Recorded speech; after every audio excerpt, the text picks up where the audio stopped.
Okay. Um, so you all are back on ship, and let's see, give you an overnight rest.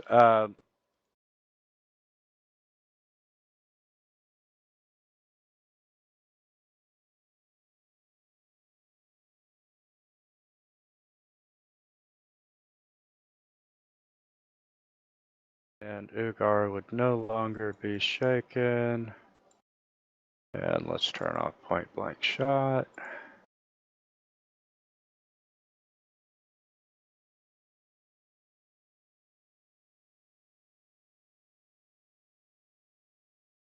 And Eric, you would lose Arcane Strike and Bardic No. Knowledge.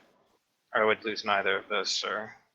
You'll need to reapply Arcane Wow. Strike then. Wow. I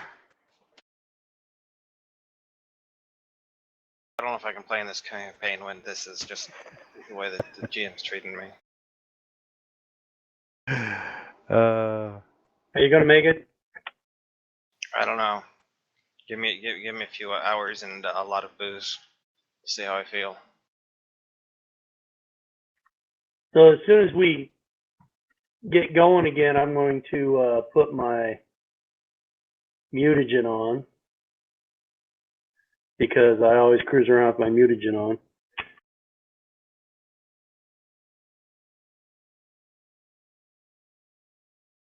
Okay. And we find the map.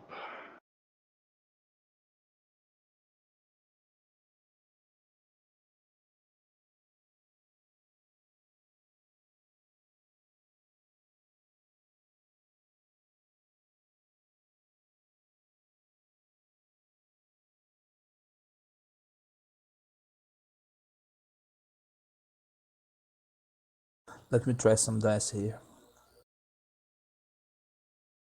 Check if the hotkey bar is working.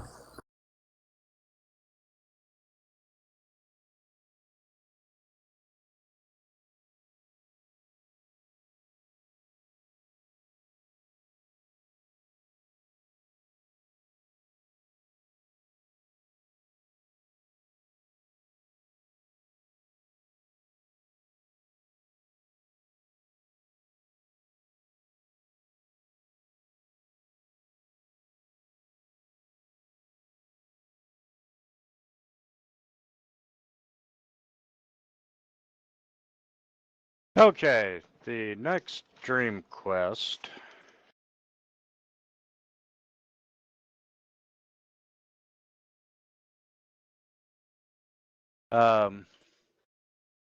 requires obtaining a tail from a feline creature called a pard.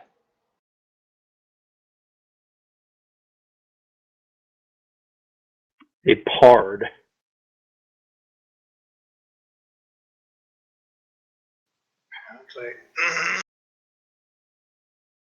Well, what do I know about these pards? Give me just a second and I will tell you. A Geepard?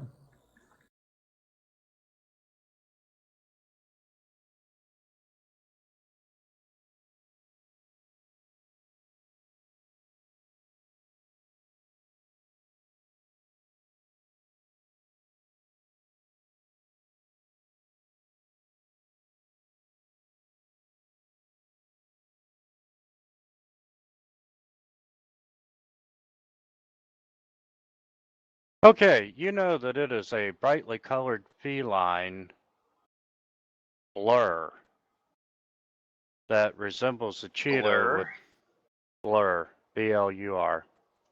Like it doesn't actually exist? What does that mean? It is a magical beast. Okay. And it resembles a cheetah, but it's got longer fur and lynx-like ears, and seems to scorch the earth as it moves. If it's a magical beast, is it intelligent?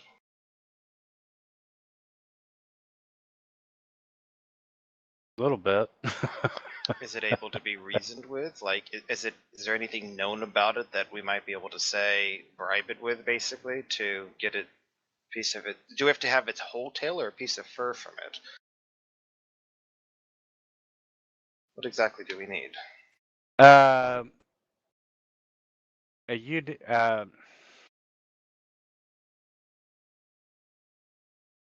yes, you need the hotel. Okay, so And no, you will not be able to reason with one to that regard. You know, they're intelligent. Next question. In the Dreamlands, is there any way to get like the spell regeneration cast?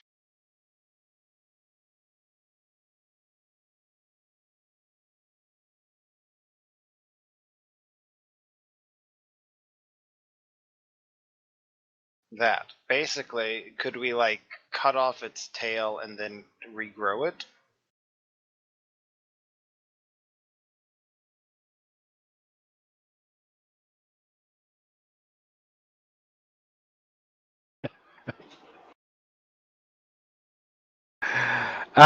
Yes. I mean, you said this is like an animal. It's basically an animal, right? It's not like an evil fiend or something, right? And no, it is an animal. It's a wild animal, you know. Um,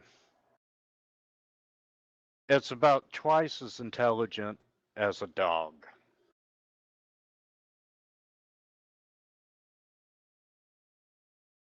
We can still try to trap it.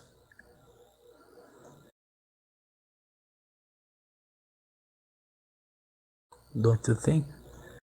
Well, let's see. So, question A: is it possible? Okay, so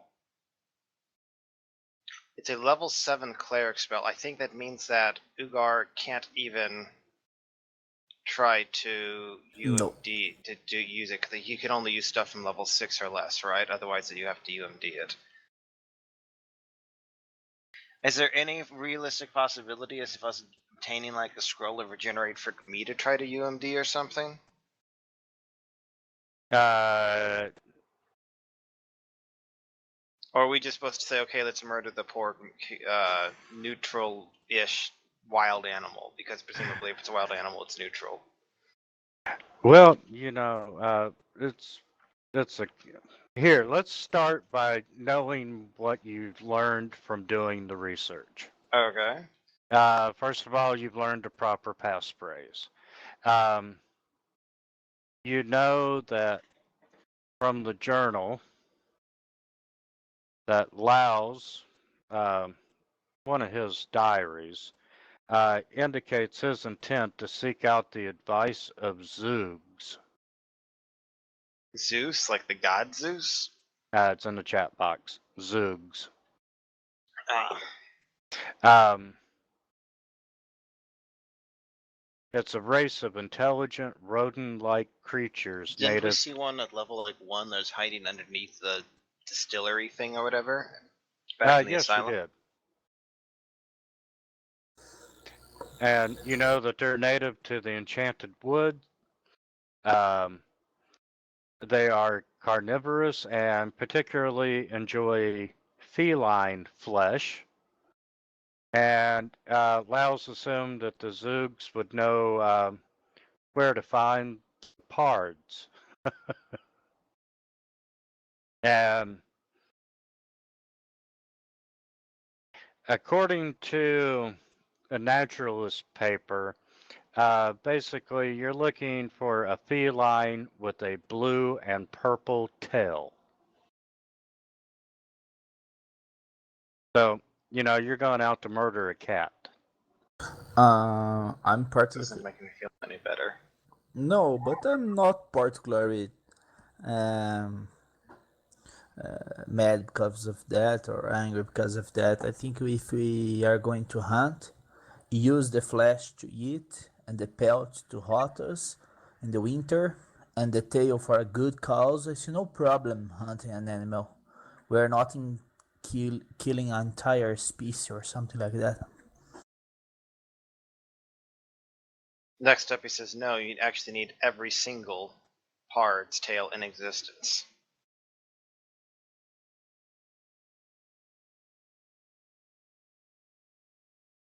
Well, if you want to impress the mad poet, that might just do it.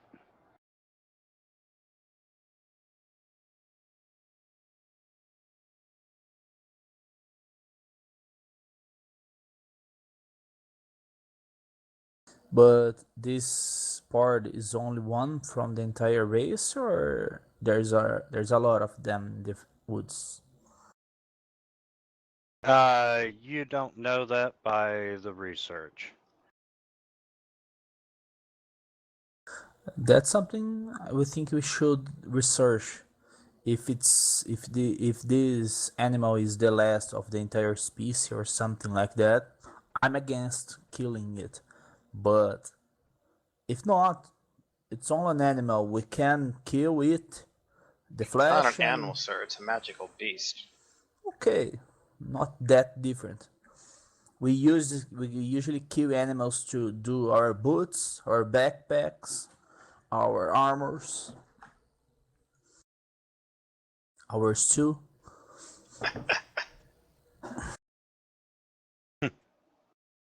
Uh,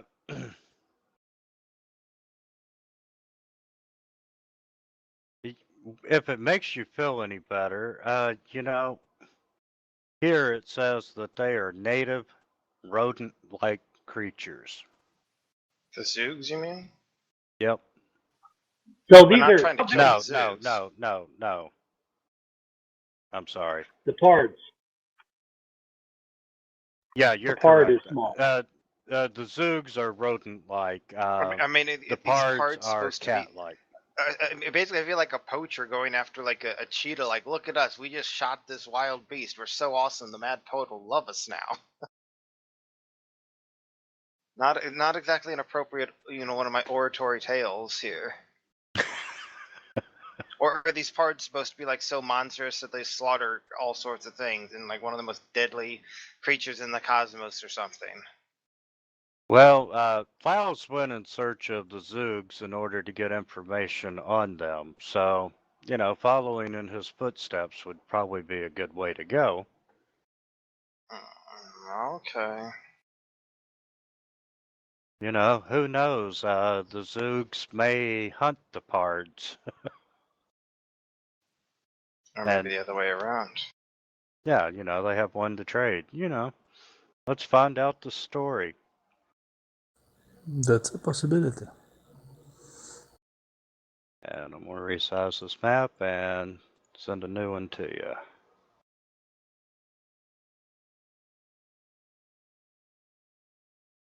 Well, you all perform yet again the Dreamlands ritual, and at the end, Eric throws the staircase down upon the deck of the ship, and the stairwell And I sing out, opens up. I'm building a staircase to the dreamlands.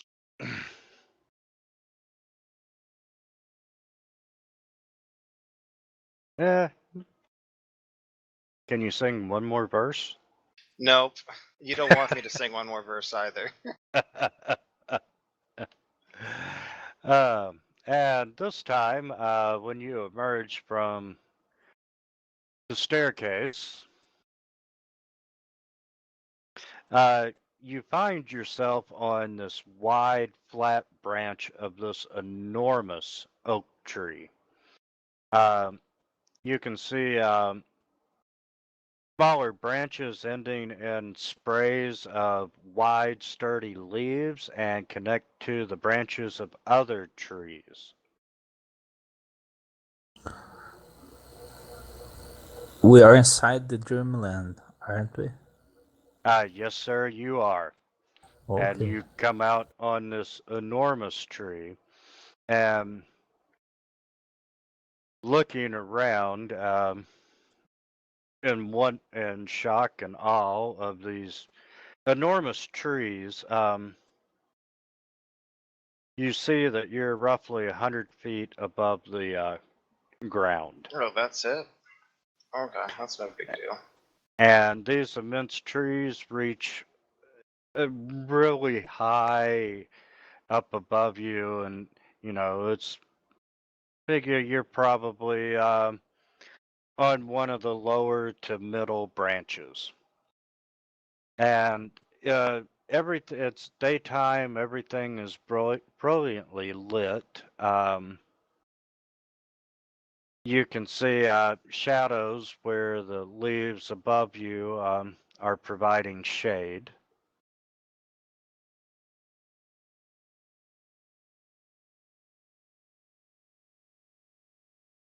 Okay. That's good wood, man. We could make a lot of axes.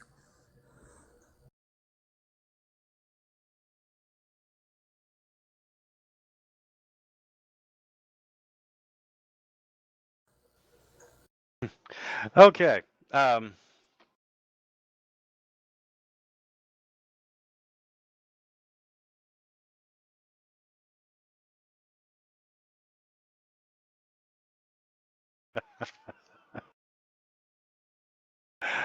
oh, these guys had quite an imagination. Okay, Ugar, from where you're at, um,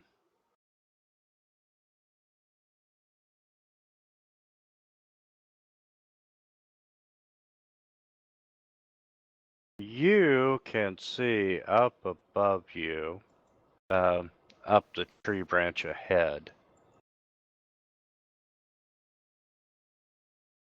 A gym guy? Oh, holy fuck it. That's An ugly scary. sweat. I see That's he has my scary, man. abdomen. But yes, it is a horse-faced monster, and you can John see Kerry. that Yeah, he I'm gonna has. hang on a second. This thing's got messed up. I'm gonna to restart Fantasy Grounds. okay. This guy should stop with these hormones and this gym stuff. He's definitely juicing. No Definitely. kidding.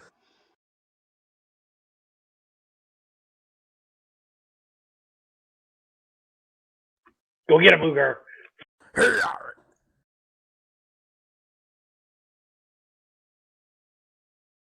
Okay, so I see this like horseman monstrosity up in front of Ugar, I assume, right? Why the Yes, long face? and you can see that his attention is currently focused to a tree branch in front of him, and uh, he's ripping at the branch and trying to break the branch, and So, what do I know about whatever this thing is? What do I recognize it as? Do you want me to roll a knowledge check? you really think that's necessary? Well, you can always get a 1. No, I can't. I take 10 automatically. I can't get a 1. I'm not saying. I mean, basically, pretty much at the rate we're going, I think I'm pretty much, in theory, going to know everything about anything we come across. 'Cause that's kind of what I'm deciding to do. But hey, if you want me to show how high the number is, I'm willing to do it.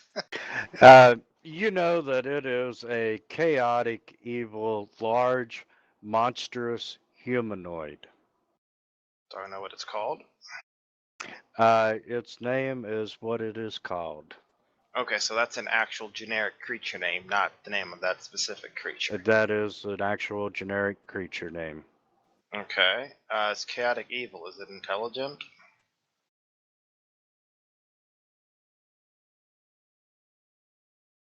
Yes. Like animal intelligence, like humanoid intelligence? It speaks Common and Sylvan.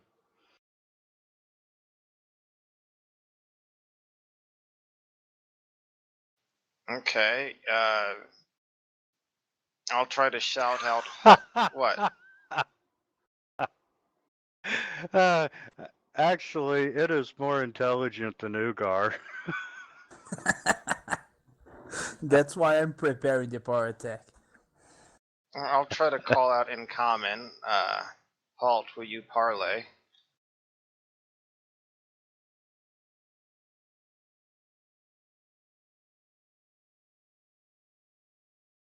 Um,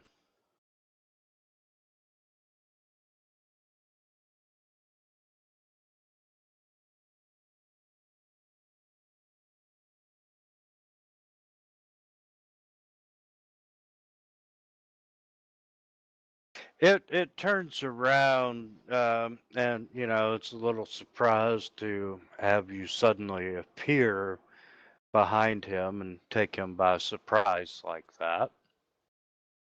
And he and just kind of looks at you for a second, just to basically size you up. But he has not answered you yet. Okay, I'm gonna say I'd really consider helping us, and I try to intimidate him with an 18. What does he make of that?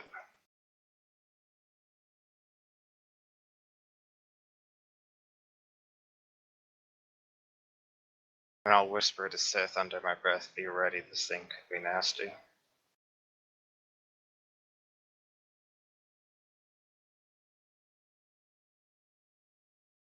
He just kind of chuckles.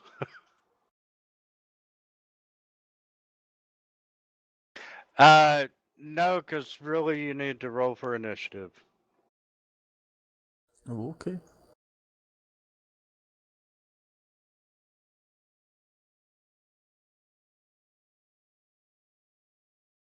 And while you're at it, why don't you all roll a perception as well?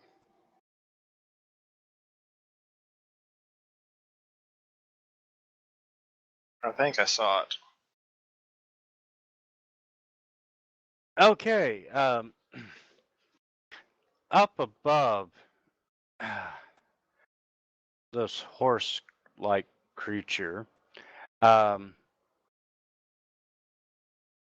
you see a couple holes in the tree branches, and you can see little eyeballs looking out. And Eric, you happen to make out one particularly clear, and you can see that you can see this nervous Zoog looking back at you. He too is a little surprised to suddenly hear someone else's voice. Does it look like they're trying to hide from this, whatever it is, this Tikbalang? Uh, that would be your perception of the situation. Okay.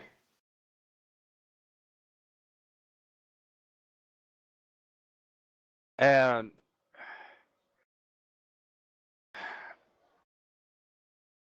Seth, you also can tell that this guy's probably decided he's going to eat you for lunch. Not me, Ugar. But I go Let him first. try.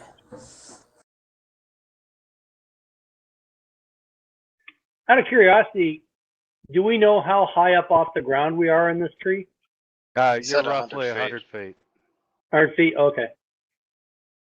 Just wondering how far the fall is. Now, the other branch running north and south is, probably 20 feet below you.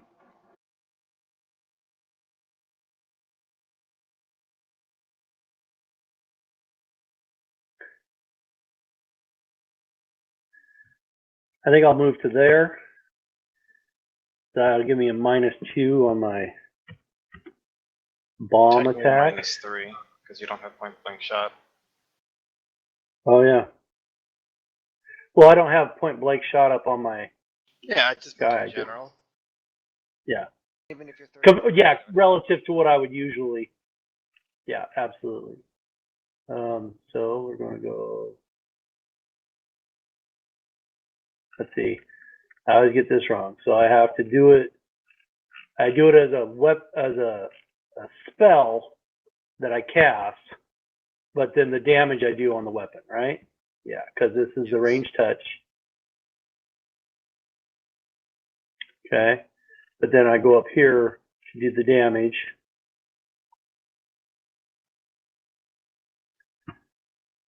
And then I go back down here and mark off a bomb. And then it's his turn. You were supposed to put the effect on him for the. Yeah. Now I it's too forgot late. to- Too Oh, late so now. he goes right. He would have taken the damage, yes, but now he won't until next turn. Oh well, probably won't matter. Probably not. Not a whole lot. Okay, now he can go attack Ugar. Or he might go around Ugar. He's flat-footed still, can't take attacks of opportunity. Before this creature goes, I want to finish out Eric's monster knowledge. You do know that as a standard action, it can launch like 4 quills from its mane. Like a porcupine quill, a spine like that. And each one of them deals 1d6 points of strength, plus the creature's own strength bonus. Okay.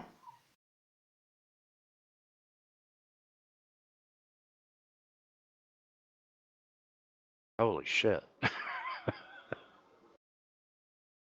Did I say that out loud? You said holy shit out loud. Yeah, that was what I didn't want to say out loud. Anyway, it's got a range of up to 120 feet. And it does have some spell-like abilities like spider climb, invisibility, major image, fly.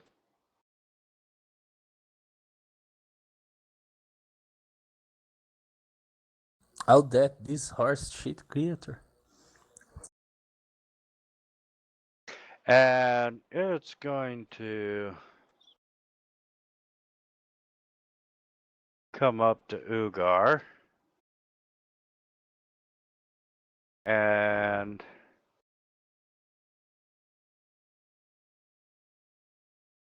it's going to try and bite him.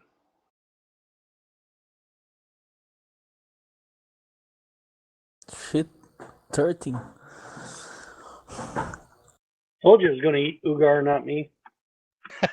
Ugar looks tastier. Which, Ugar did pretty well, considering. 14 damage. Okay, as a swift action, I will apply Sacred Armor on myself. Just as an idea, you could delay until after me. Sorry, I had the fit of coughing or something there. Sorry. Better you speak it properly because I'm not understanding. My suggestion, if you choose to take it, would be to delay until after I go. Okay, I will apply the swift action and delay my You action. can't do that. No, you can't? Okay. You'd have to ready an action at that point, which actually wouldn't be terrible in this context, but if you wanted to be able to full attack, for example, you'd have to delay. But there's no difference to me. In this particular case, yes. Okay, so we're ready an action to attack him after Eric's move. Okay, so then is it my turn? It's your turn. Okay, I start orating about how much I hate these goddamn horse-headed things. And I'll move up to here. Although I can't do anything else in this particular turn, spell-wise. But that should basically then trigger Ugar's action. Yes. So Ugar gets an attack with the +2 attack and damage bonus now.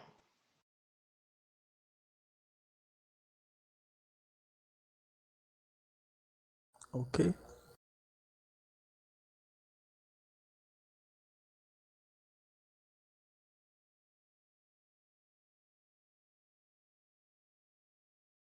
Ugar's technically going before me still. Okay.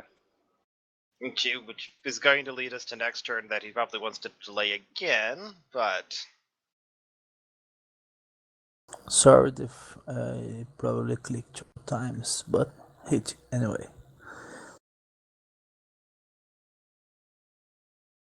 One, man. What the fuck? Okay.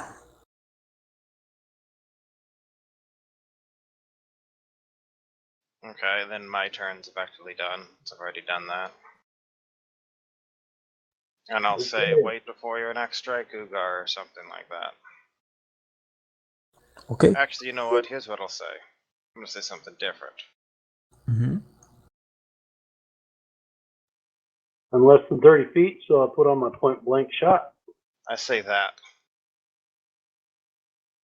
Do my ranged touch attack with the Okay. bomb. That hits. See, this way the tick below can't know what we're planning.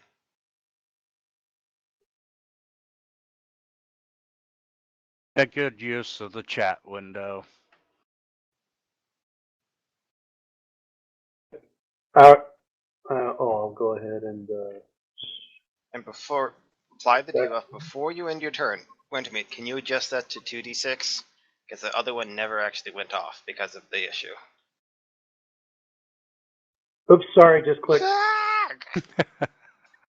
It's fine. It's not gonna, overall scheme of things, it's not gonna make a big difference. I don't know. But if that's 6 damage is the difference between him, full attacking again or not. It could make a very big difference. Ugar's got plenty of hit points. Roll another d6. Step. Take that.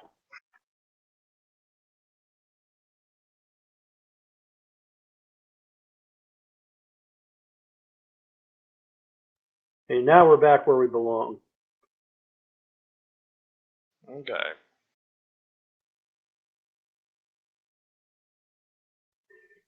Except that it's got the effect on it right now, so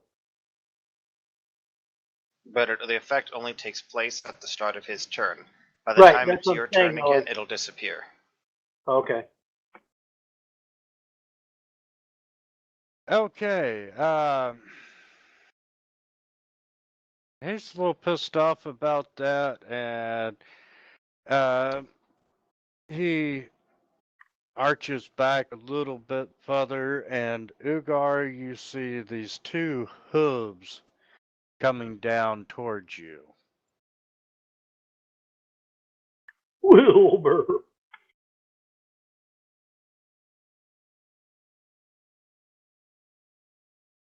And both of them manage to hit you. Okay. I'm going down fast this time. And Wintermute isn't even playing with his full potential because he's not full attacking for some reason.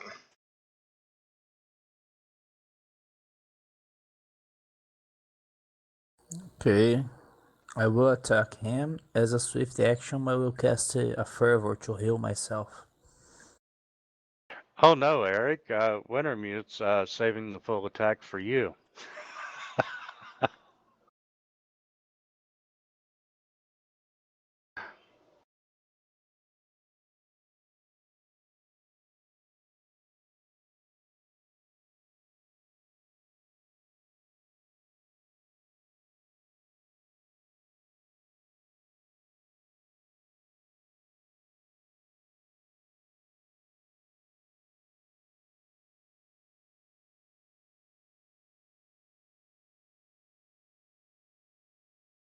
Okay, Nice hit, Ugar. that's good. I don't think it will be Guess good I'll enough. move to there.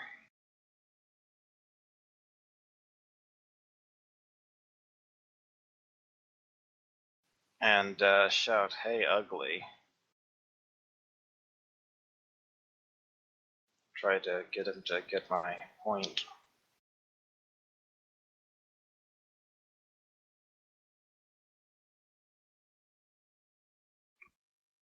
Okay. Go with my go-to attack here.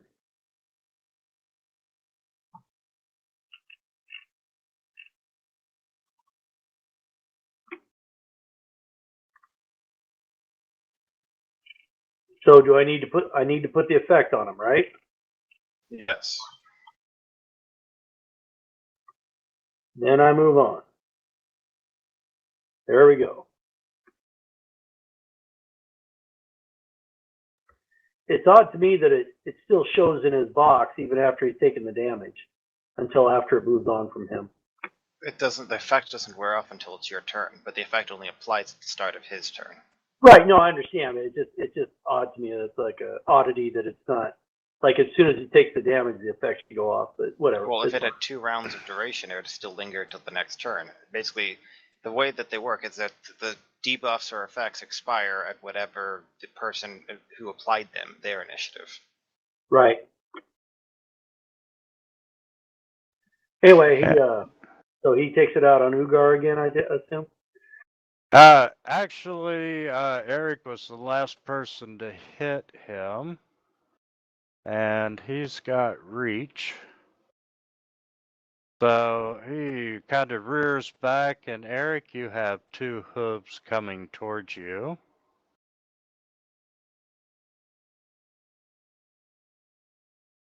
Of which they both do hit.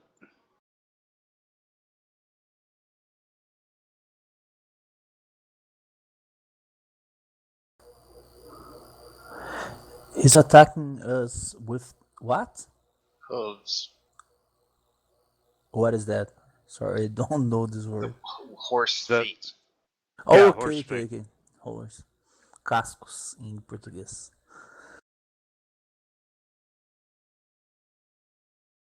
Okay.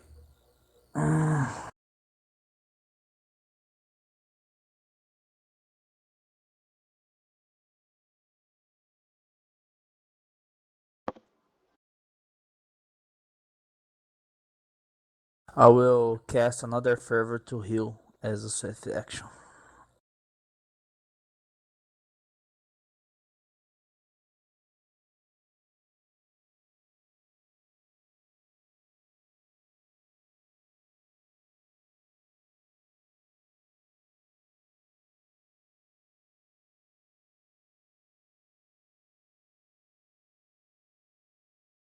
One again, man.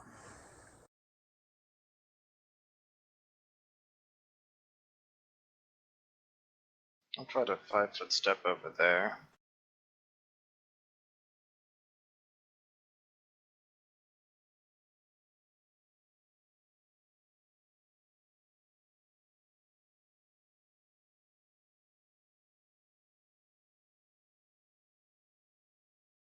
Learn new words in English. Hoes.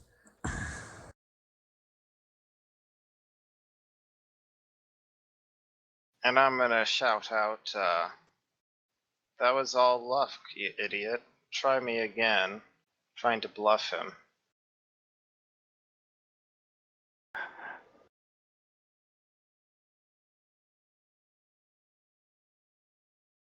Okay. I've got to mark off a couple of bombs here. So, and then I will attack. That will hit. I will do that. Better. And then I will do that. And then move on. There we go.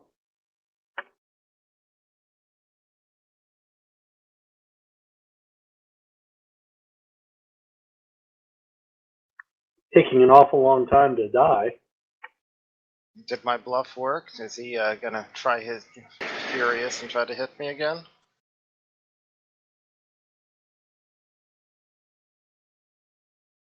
Uh, Your mother spelled of dingleberries. he does one of those head flips that you see in the shampoo commercials, where you know his mane flips around the side of his neck and so forth, and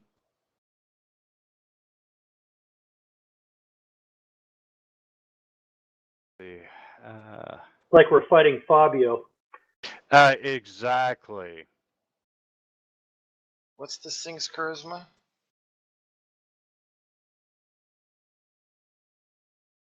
quite high. Okay, apparently we are fighting Fabio. Yes, quite high. And you see these, like I said, they're like porcupine quills that shoot out of his neck. Yeah.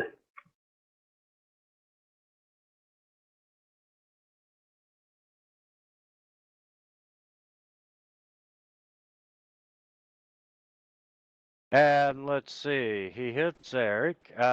He hits Ugar. And he hits all three of you.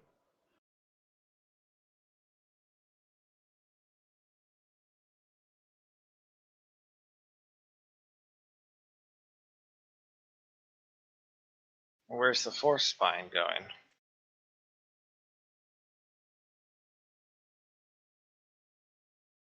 Eric, that would be you, sir. Woohoo! Ugh, getting ugly out there. Wait, whoa, what? You have to actually hit me first. Yes, he does.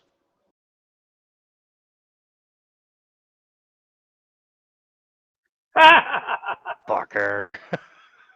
Hey, I didn't spend last round going total defense for nothing, sir.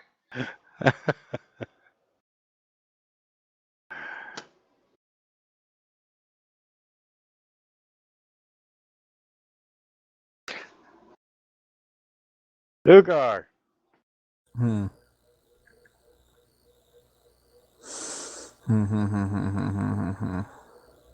I have to put this creature down now. How? You get 2 attacks, right? Full round action. No. No. Not until But- level 8 or unless I cast haste, and I didn't think. This thing apparently. Basically, I can only cast haste twice per day, so unless we're really sure the encounter's worth it, I don't want to just cast haste at the start of every encounter. I Can't just do I that. just thought Ugar was high enough level you got a second attack. Nope, So we're all 3/4 AB, so until level 8, we don't get a second attack. well, farfinated.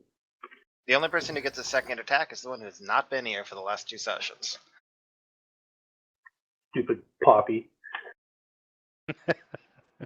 Jerk. I won't attack.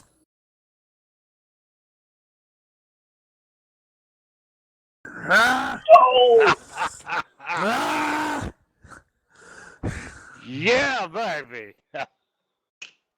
Seriously, Ugar, you've completely fucked this all up. I was gambling here. I was thinking if I will use a fervor to apply boost strength or not. But I don't think the two will make difference. Yeah. I don't think. Well, I you think hit that- on a 22 earlier, so Yes. So it will make difference. It should make difference. What the fuck?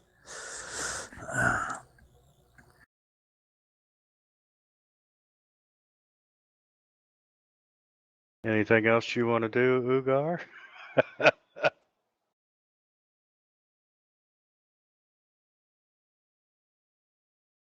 I think I will.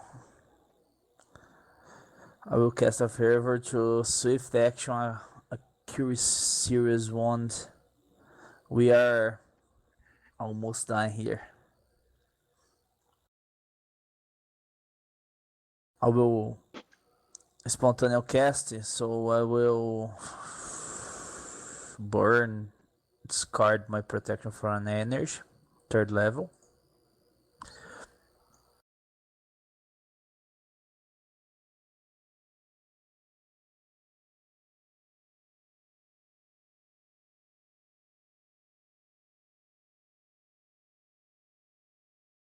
Shit rolls, man. 1, 4, and 4.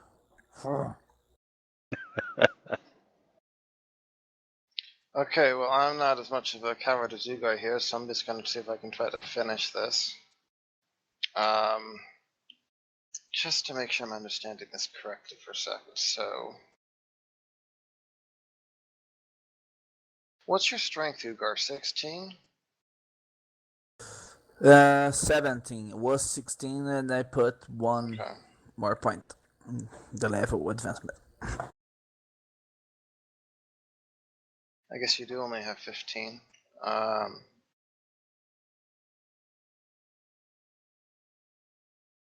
God damn it. Fucker. That's good, man. Nice one. Come on, Winter. Why the long face? Oh, it's not the only opportunity this game. I've been waiting the whole encounter to say that. You already said it earlier, so. Yeah, but this time it really means something. And let's see, Eric, you're targeted. You've got 43.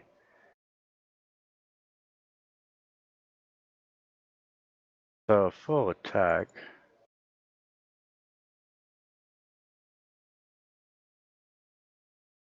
We've done 17, 29. Whoa. No. Those No. are extra attacks against me. This thing had better not be hitting for 29 with like 3 attacks per round at this level.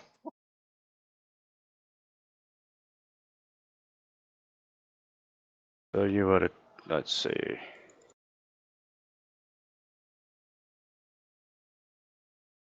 Yeah, it would have done 15, 18, and 16. I'd say total of 49 damage in one round if it full attacked and hit on all of them. Yeah, and then the other full attack option it had was the 4 spines, each at 1d6 plus 8. Gotcha.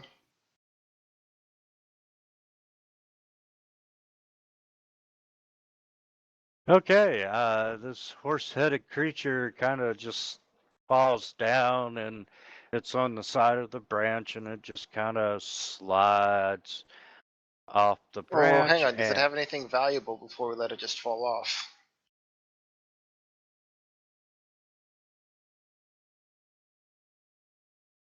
no. Does its tail look sufficiently similar to a part's tail? And it just kind of starts sliding off the branch, and you can try a reflex save if you'd like. Can I try an attack with my axe to grab it, the body? If I Why are you put trying to grab it? no, with an axe on a right axe in the middle of the body, and I hold my axe, I don't release it. You know what? I'll even throw the token back on just so you can have something to, Now this you thing know, is helpless at this point, right? So it should uh, get like the helpless debuff. Ugar, he kind of missed that last round.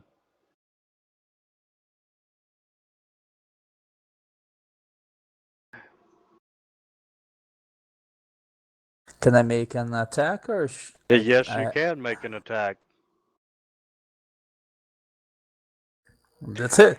And you manage to sink your axe into this creature's body, and it goes through enough to where it actually contacts the wood below its body, and you stop it from sliding over the edge. Okay. Eric, Yes. do you need to check anything on this body? No. Anything of value? Nope. Nothing valuable. Nothing that I know of that we could use. We could take the Just head. let the bodies hit the floor. Okay. I release it. Okay, and it plummets to the ground with a sickening thud. That's awesome.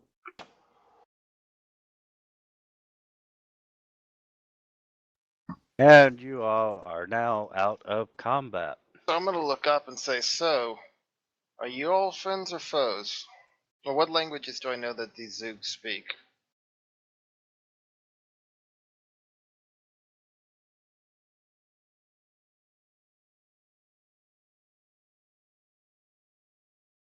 Zug speaks.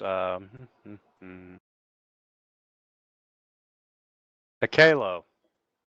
Okay, Aklo or Yeah, Aklo Aklo. or whatever. I ask them in Aklo, are you friends or foes?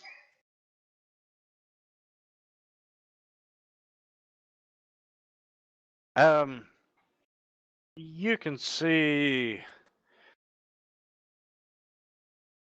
that they are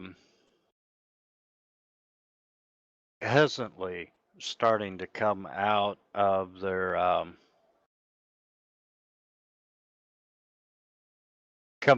hiding places and so forth. And um, one of them steps forward and he's like, you killed the horse monster. We are friends. Thank you. And you can tell that more and more start appearing, and they're starting to relax just a little bit, but they are keeping a good eye on you. Okay, and what do I know about these Zoogs in general? They um they have luminous eyes, they have a rat's tail, they have simian appendages and tentacles extending from a mole-like nose. And hold on just a second, no, link a picture.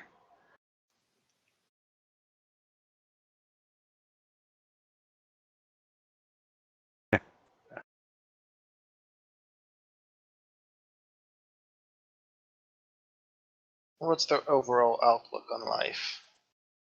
If they have a general one. So these are some kind of aberrations or magical beasts or something, I'm guessing? They are a magical beast.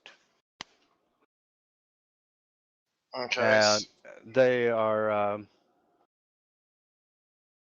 chaotic neutral. Okay.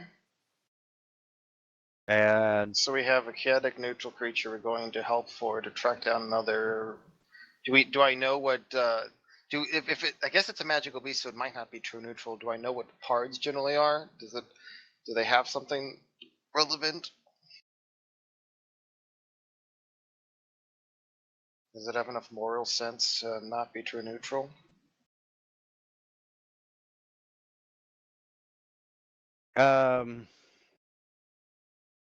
probably not.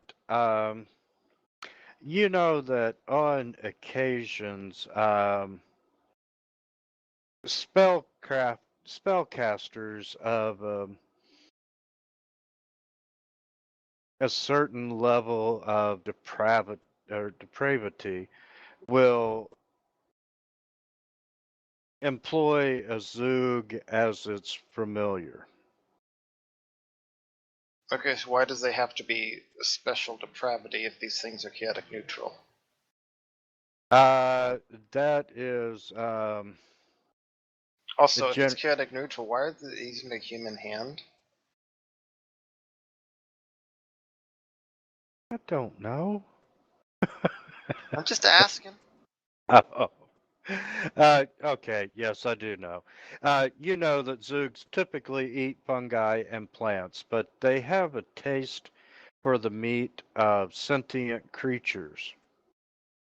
And they treat the butchering and consumption of such beings as a rare privilege. And they're chaotic neutral with this? They are chaotic neutral.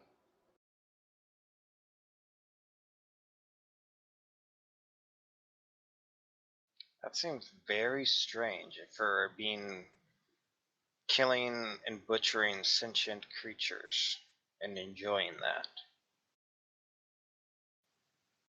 And you know that they also detest cats, and they go to great lengths to slay felines of any sort and eat them. No problem, Steph.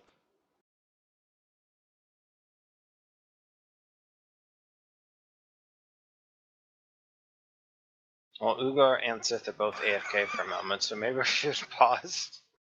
Oh, yeah, before I forget this, I just gotta say it. Um, I'm back. um, Zoogs, when they outnumber an invader, they can launch a deadly ambush. And generally, only strangers who are quick talkers or have items that appeal to the Zoog's interest in magic might barter for safe passage through their territory. Um, and if they attack you and don't consume, you're fortunate if you get consumed on the spot. Otherwise, they will drag back survivors to mystical, strangely carved stones that mark the center of their communities. And then you become the focus of strange ceremonies before you are sacrificed to their depraved deities. And these things are chaotic neutral. And these things are chaotic neutral. Let they be, man. We are here for the animal, the parda, not for this. I think I found one of their books. I think that's what it's titled. Am I reading that title correctly? Yes, I think you are. Okay.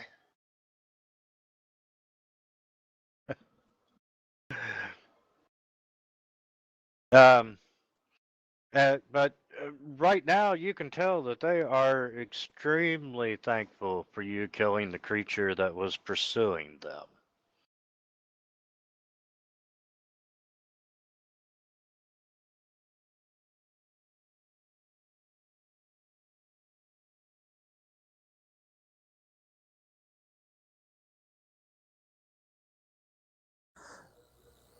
Eric, they may know where to find this parda. But they're like, "Thank you, thank you, thank you." Uh, what what brings you here? I'll ask them that.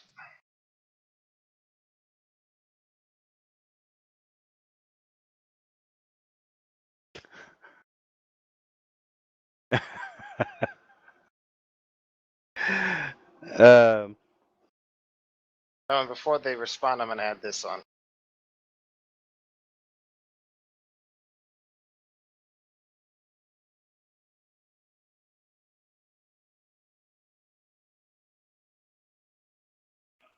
We're still talking to the rats in the holes. Yes. Well, they're out of the holes now, and they're semi-surrounding us at this point. And apparently they like to outnumber and gang up on quote-unquote intruders and then consume them or sacrifice them to their deities. I hate that. Little bastards. Like teenagers.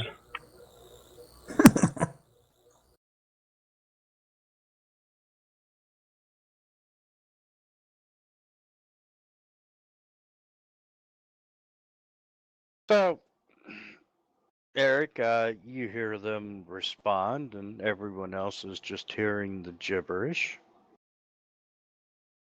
I'd like to sense motive that. With a 22 on my sense motive, well, what do I make of their reply? That they're being honest.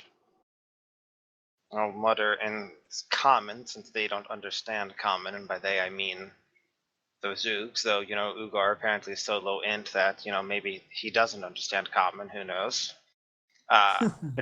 Seems safe enough for now, just don't turn your back on these things. So anyway, Okay. Eric, they ask you, they're very thankful that you did save them, and they ask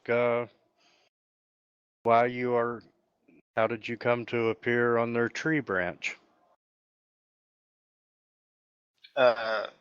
Now, just for ease of communication here, unless it actually becomes relevant, can I just basically say what I'm saying in Laklo and assume that's being relayed in common to them to Ugar and Sis, since the Zoos can't Yes. understand common and they can't understand Aklo, so I'm having to say everything twice.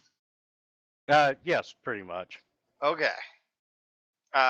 I'll say that we are hunting pards and thought they might be able to assist us, and that we'll give them the body to eat, but we'll be taking the tail.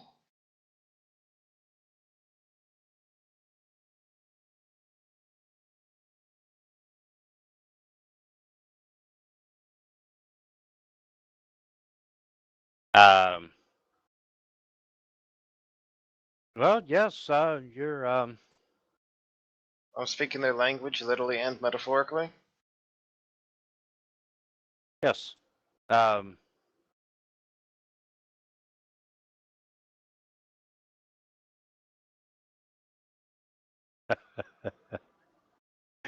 They're like, oh, well, what do you have to trade? To what? Uh, oh, we have plenty of tails and bones. And one of them pops down a hole, and he pops back out, and who's holding half a dozen of these colorful tails that you're looking for. Interesting. Nice. They can have Ugar. Of course, you're welcome to hunt your own, but we will trade. What do they desire? We just spared them from Horseface. Well, these are things that apparently, basically, unless you barter with them, their basic assumption is we're going to kill you and eat you for being in our quote unquote our territory. So I think the saving them from Horseface right now is basically we won't kill you and eat you right now. Which I admit is kind of making me lean towards, well, maybe we should just kill all of them and then just take the tails. But I'm trying to consider other possibilities. Because the unfortunate reality is this is the Dreamlands, not the real world. So it's not like killing these things is going to protect real people, you know? Right. Totally makes Yes. sense. Yeah, and these are only several weeks old. We found several of them living on the ground floor, and we killed and we ate them. And we would love to have a meal of exotic feline.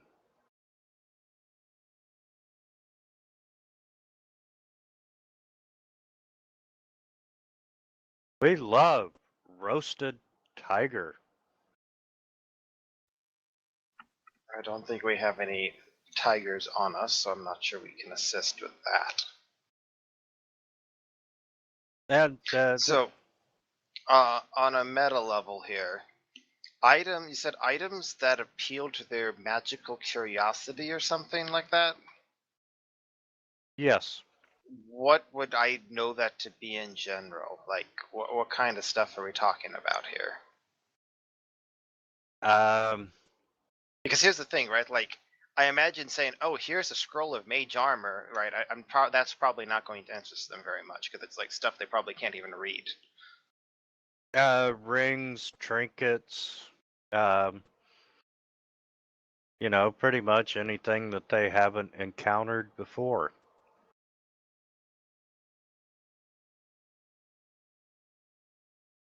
But they go on, and you can tell that they're all excited. They're all talking about roasted tiger. I'll give you one piece of my ration. I I take don't one think ration. that's tiger meat. No, but they may like it. They may never try it. Um, I'll one give of you them, a try. one of them comes up to you and goes, "You hunt tiger, we give you tail." Try that first. I give you a ration.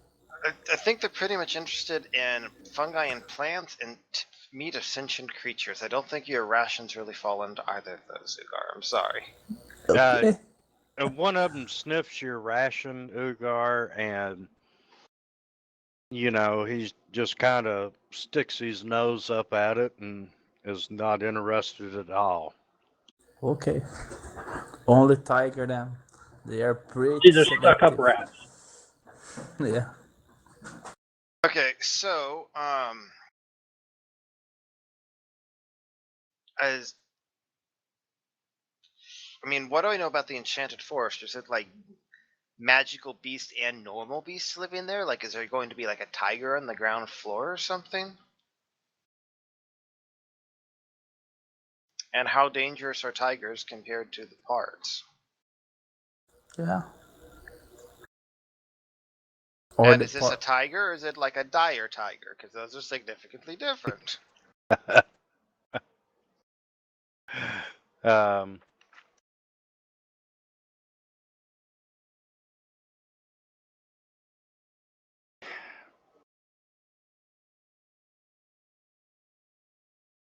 We should heal ourselves, a Ericus. a tiger would be probably just a little bit harder than what you just encountered. Um, A normal tiger?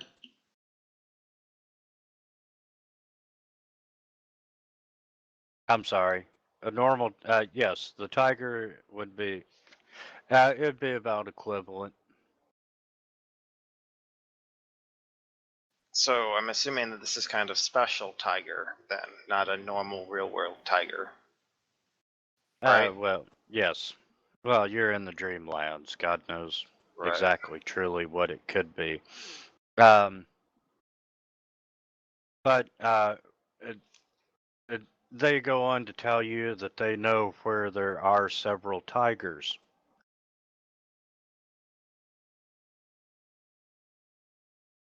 I'll ask the other two in common, right? So what do you two want to do? Do you want to hunt their tiger meat for them, or do you want to just like wipe out this tribe and take the tails? How much harder is to hunt a tiger than a parda? Then a what, sorry? How how much harder is to hunt a tiger than hunt a parda? I'm not sure they're saying where any parts are, but apparently this tiger in the Dreamlands is probably going to be like as dangerous as the thing we just encountered.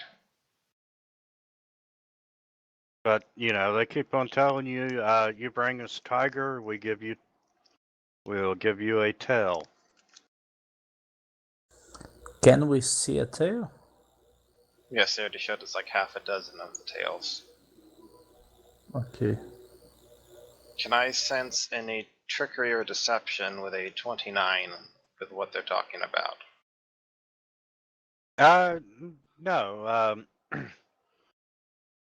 You are pretty sure that they are being honest, that they will trade you and won't try to renege on the deal. And they will tell you that they know that there are several tigers that hunt in a higher portion of the canopy.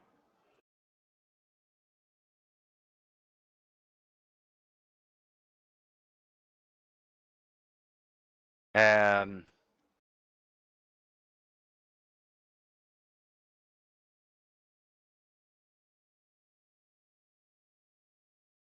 will you continue questioning them about the tigers? Yes. Um, you can tell that you are dealing with, semi-intelligent creatures, but they're not really that bright. And one of them does let it slip that, you know, there are 5 or 6 tigers up there. And one of them is larger than the others. And the Zoogs themselves consider the tigers as being, you know, quite dangerous. But I mean, look at them; they're Eating human tiny. hands. Yeah, they're tiny creatures, and you know, for them to attack a tiger, you know, would lead to casualties on their own. But they can give you clear directions if you're willing to go tiger hunting for them.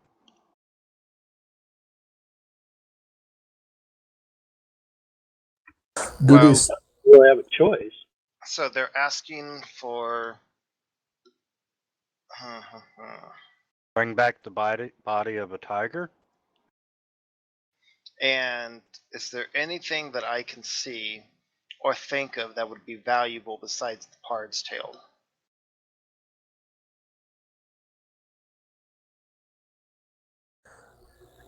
do these Uh, tigers walk together?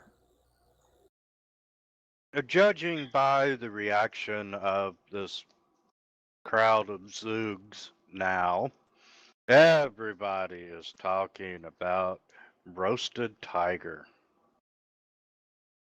But I'm And saying, what I'm basically thinking is if they're wanting us to take on a tiger, which is very dangerous, and there's apparently like 5 of them, then is there anything I can barter for more than just the pard's tail? Is there anything else valuable that they might have or that I noticed one of them wearing that I could say, all right, fine, if you want us to take on these dangerous tigers, you know, we'll bring you back multiple tigers, but then we get not just the tail, but also blank?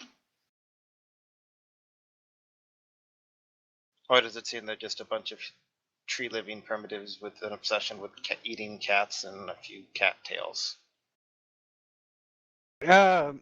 you notice one of them is wearing this headband. And you know, it's kind of wrapped around his body. But Technically, if it's a wondrous item, it resizes automatically for what it's worth. yes, he is wearing this headband around his head. Alright, if I try to detect magic it, I just cast it in their general direction, and I've already been healing myself, so presumably do they have any kind of spellcraft abilities?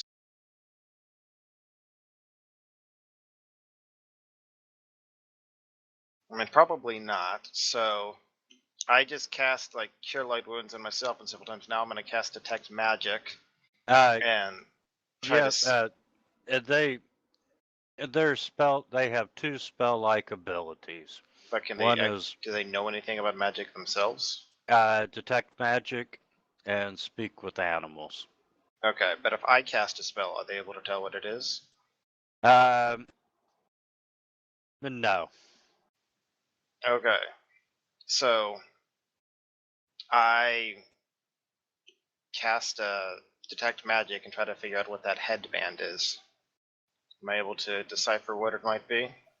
Yes, it is a headband of vast intelligence. What type? +6. I meant what skills, but that's also good to know.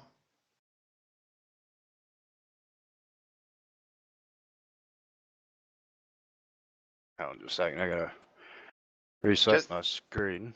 if you weren't aware of this, because it's not something commonly known, vast intelligence headbands specifically have each +2 that they have has a specific skill tied with it.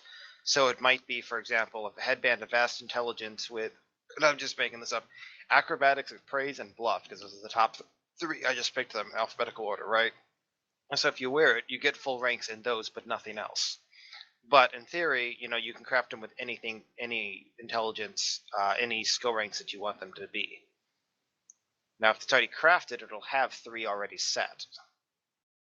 So can I tell which 3 skills that particular headband boosts?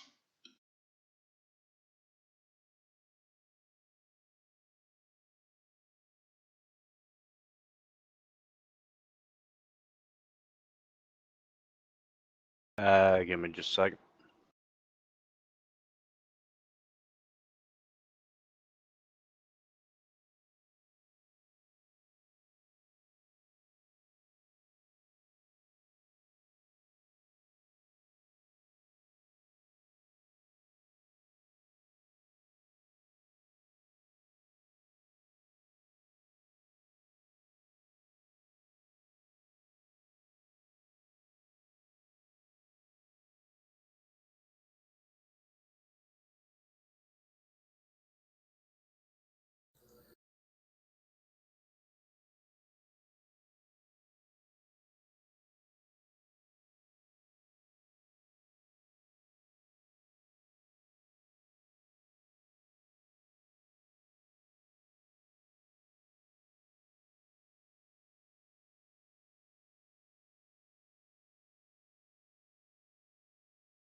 Oh, it gives an enhancement bonus to intelligence and the skills, correct? Yes, basically because it gives the bonus to intelligence, it also grants specific skills from wearing it. So if you had a headband of intelligence +2, you could have it for any skill, and if you wore it, you would get full ranks in that skill while wearing it. So if this is a headband +6, it'll have 3 skills associated with it. If you want to stew on that and think about what it might be for now, by all means, we can move on, but... Yeah, if you don't care. And guys, if you don't care, can we take a quick 5 minutes? Okay. Sure.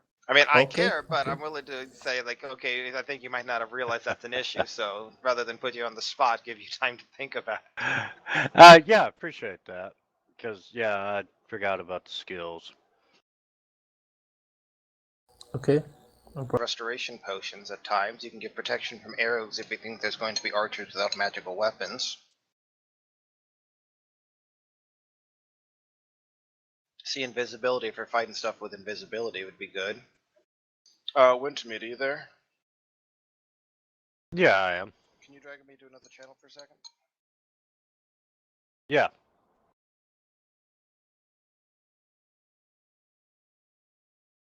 Channel created.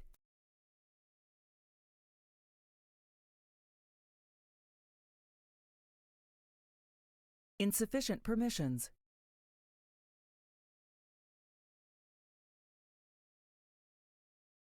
User joined your channel. Switched. User left your channel.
User joined your channel.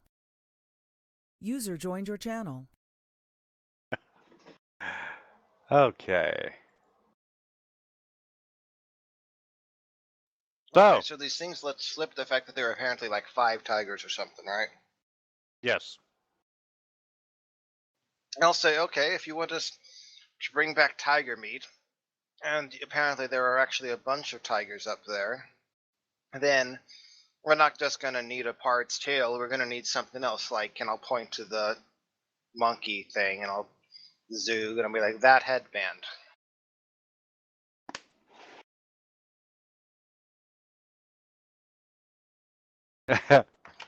And the one creature wearing the headband, you know, his eyes just kind of flash up to it. And How much do you want the tiger meat?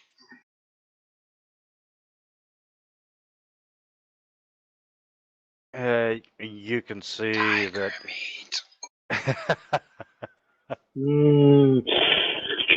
You can see his eyes glaze over, and there's a little bit of drool coming out of his mouth, and he goes, "Tiger meat!"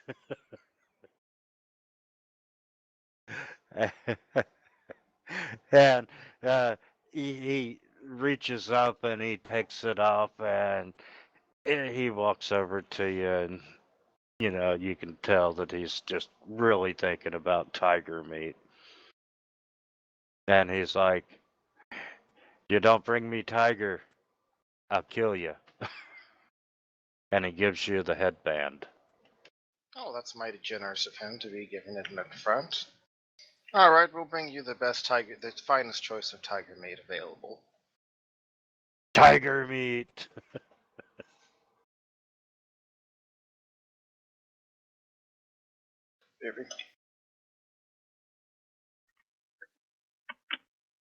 So where are Okay. these tigers? The tigers are close by, right? Yes. They're close, but not that close. The Zoogs do tell you that you know they hunt in the higher, much more sunnier reaches of the trees, and they're very thankful that you know they're kind of out of the way. How long does it sound like it's going to take for us to reach these tigers?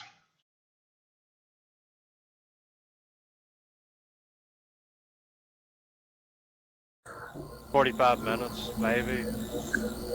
Probably not even that long. Okay, and how are we going to haul back all these tigers to them? Because, like, even one tiger is probably going to be difficult even for Ugar to drag. And I have -2 strength modifier. I don't think Sith is that strong either. You only need to bring back one. Okay. Eric, what do you think about Sif mixing some drugs to sleep, and we put on the meat of that body, that horseman body, and we throw to the tigers? Well, we'd have to go down over 100 feet to get to the horseman body down below. So, I think we'd have to haul parts of it back up here. Do you think that is I'm too thinking much? that would take a long time to do, and especially when you consider that if it's some kind of intelligent magical beast, the tigers might not even be interested in it. I don't know. Might be like smell acidic and rotting or something to the tigers. Who knows what kind of crazy properties it has. Okay. These tigers are not regular tigers. They're dream tigers, I guess. I don't know. Nothing really makes sense here. Okay. Okay, I have added the headband of vest intelligence to the party sheet. And while we're there, let's see. I want to go ahead and distribute the gold pieces.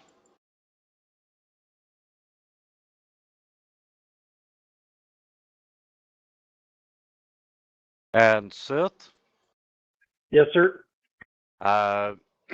you get the headband of vast intelligence, sir. Okay, so how are you guys differentiating the stuff that's in the dreamland with the stuff that's not? You just making an effect that you turn off when you're not in the dreamland?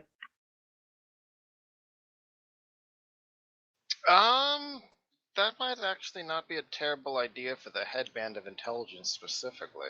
That's gotta agree with that. So, so this headband of vast intelligence, +6, that means it impacts 3 of my skills, right? Mm-hmm. And it gives a 6. I would make an effect for, int 6. Then keep in mind that it's an enhancement bonus, so we have to. If you wind up getting a headband in the normal world, or you drink a potion of intelligence or whatever, right? That we need to adjust that accordingly. Right. So, so the +6, do we know which skills that affects, or do I need to look that up? Actually, they are going to affect whatever 3 skills that you want to select. Oh, okay, so I can pick 3 skills. Okay, that's fine. Alchemist, you're a hard person to shop for, Sith. Okay. So, all right. So I need to go to action. All right. So I moved it into my inventory. I'm going to start trying to figure out this effect. So.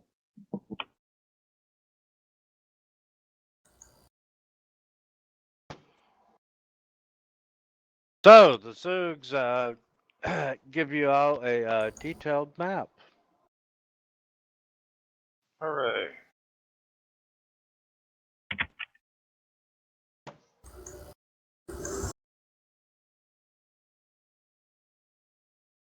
And realistically, I'm gonna say it's probably a 20-minute trip. Okay, when we're like 10 minutes out, I'd like to stop and cast a few buff spells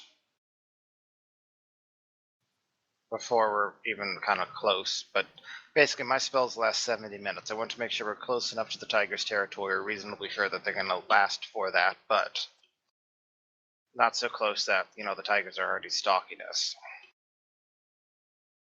Okay. So should I just put those buffs up at this point? Yes. Let's go ahead and um,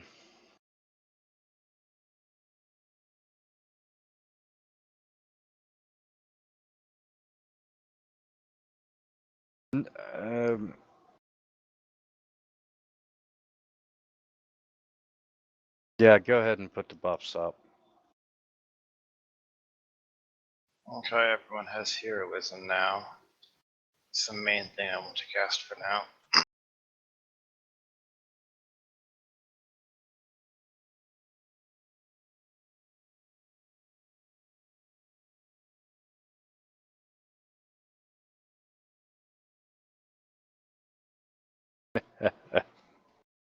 What?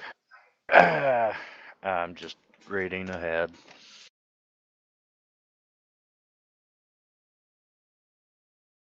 And what is J2? Judging by this left, you should use invisibility and scout for us.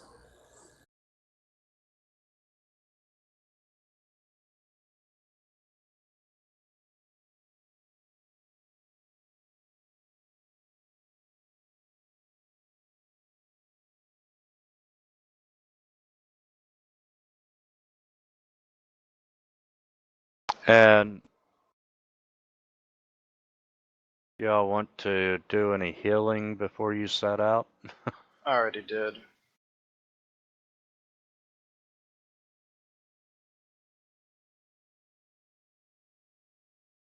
Okay.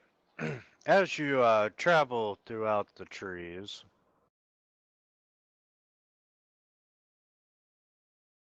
a unmask map.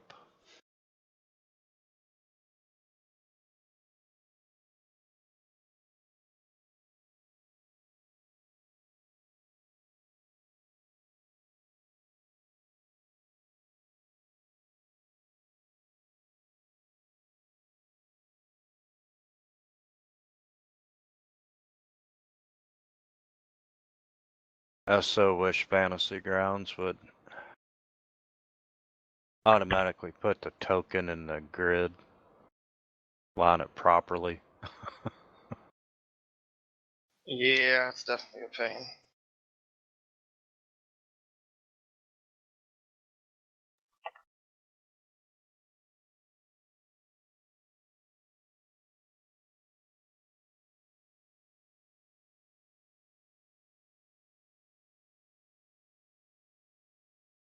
Okay.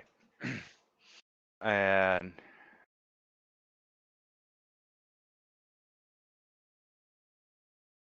y'all find yourself on the map. Okay. There you go. Okay. As you're walking through the trees, the leaves and the branches of this section of the canopy uh, are open to the blue sky above.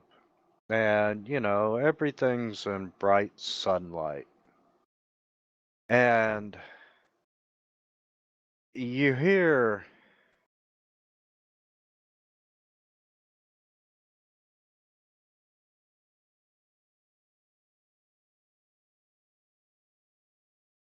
you hear like someone yelling through a gag. It's kind of a muffled help, help.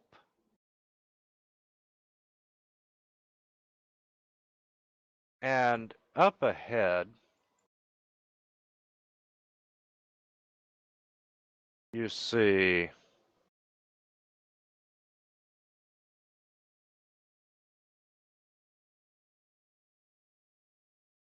this guy, and he is staked to a leaf. Staked to a leaf? Yes. Like he's out on one of these giant leaves or something? Uh, Okay, that's not going to be correct, Seth, because it gives you skill ranks. So if you already have 7 perception already, then the headband doesn't give you any perception at all. If you have 3 stealth, then the headband Okay. only gives you 4 stealth, because that's the difference between your max ranks and current ranks. Oh, I see. Okay, so it does me no good. It can't give you above and Okay, beyond. now I It get just it. it just gives you max ranks and 3 skills. Also, that's So not going like to my work as stealth written is either. 3, so it should just be stealth 4 Yes, it would give you 4 that skill it ranks adds, and stuff. because I already Yes. have 3 ranks. Yes. So the less ranks you have in the skill, the more that you get, I get basically. it.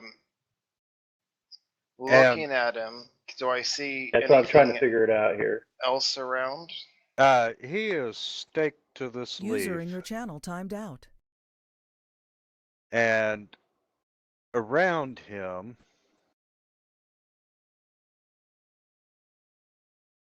you see 4 of these little creatures.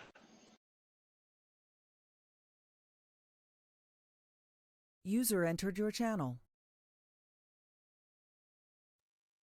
Hello? Hey, I don't know what happened Hello. there. Kicked me off, and then now I'm back. it happens. Uh, you see this guy, I don't know what part you dropped out, but you see this guy, he's staked to the leaf. He's bound, and around him you see 4 of these little glowing creatures. Okay.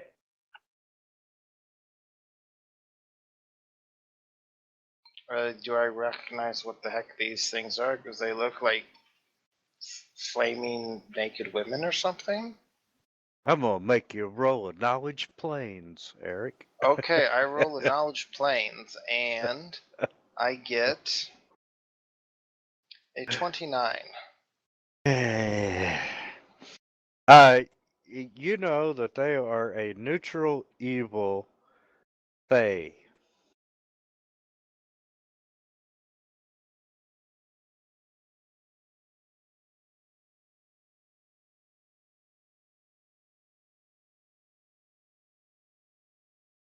And they have DR5 cold iron. Um, you know that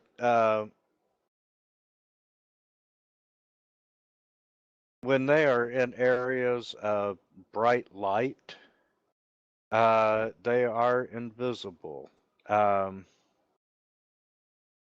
it looks like a glowing emaciated elven child, except it's got these small transparent wings. And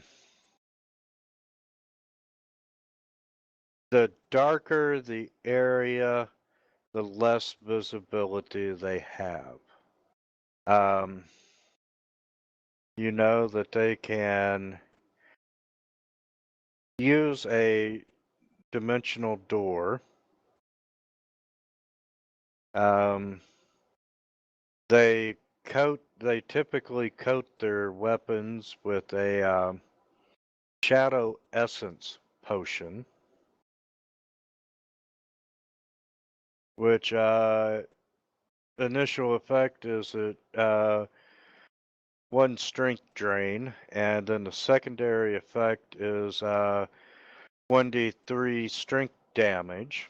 So are we all in shadows right now from the leaves above us or something? They are they're in a little bit more shadowed area, just where they're at on the leaf. Okay, so what is and isn't shadowed? Like where is bright? Because you said they go invisible in bright light, right? Yes. And to compensate for that, where the leaves are not bright light. So the branch is bright light and the leaves are not bright light. Is that correct? Correct. Correct. And these leaves are supporting this guy like bound and gagged on it just fine. They don't look like they're gonna flop over and dump us down. They're pretty big leaves. You know,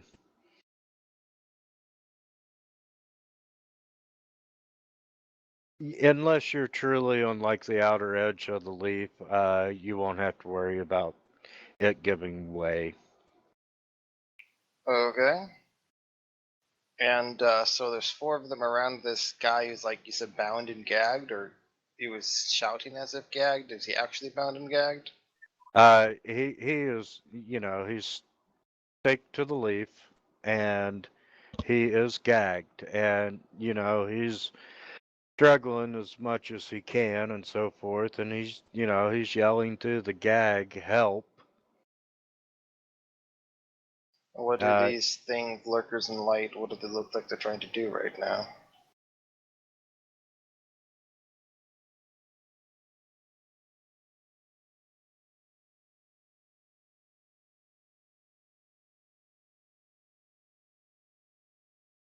um,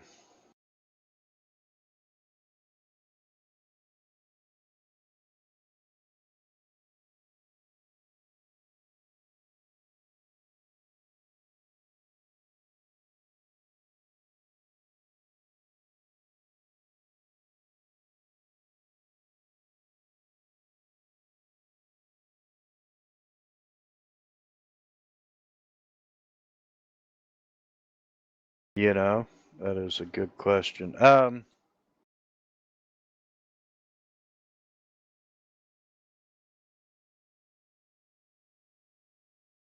I don't want to say they're torturing him.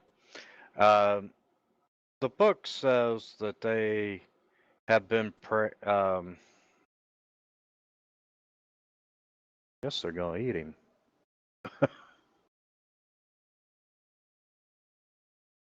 Oh, wait a minute.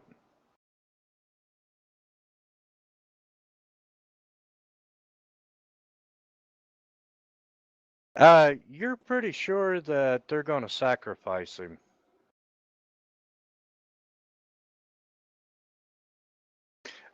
You know that they have the ability to create a gate to the material plane or to one of the elemental planes or to the realm of the Fae.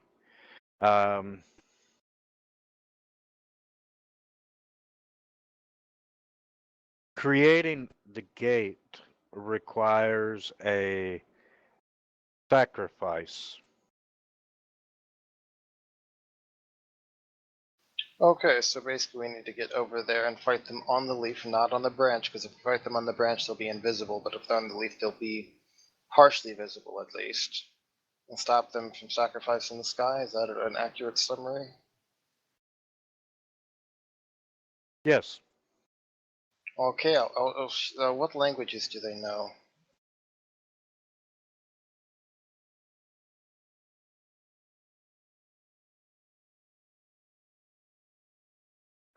I don't believe I know any.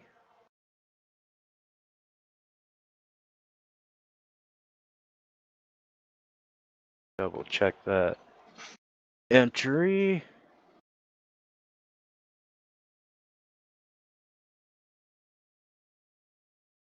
Sylvan, Common, and Aklo. Okay, and we don't have any common languages that they wouldn't know then, I think. So I'm just going to say it in common. Just shout out, stop them but fight them on the leaf. Do I have time to say anything more than that?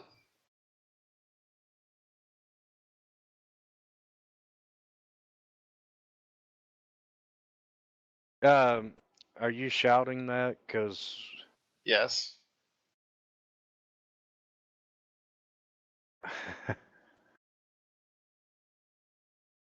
Can I cast a spell before? yes, I'll let you buff up prior there, Ugar. Mm, The good. two, if you'd like. And what exactly did you shout, Eric? Stop them and fight them on the leaf. And you're shouting this how loud? Loud enough to get their attention. True spell, you said?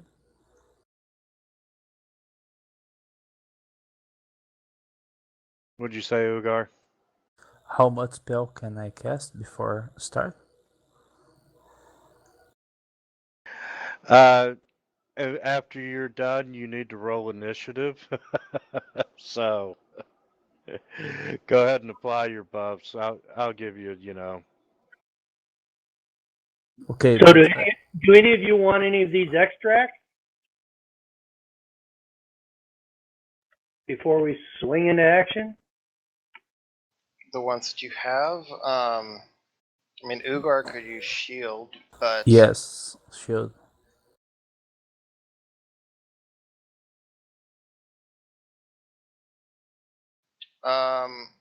let's see.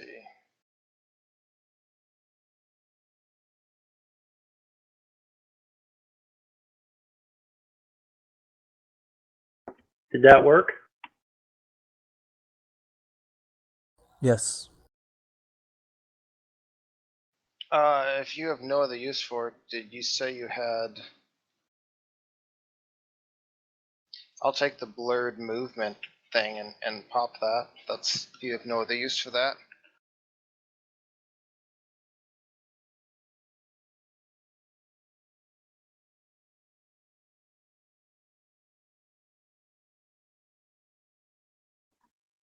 Did that work?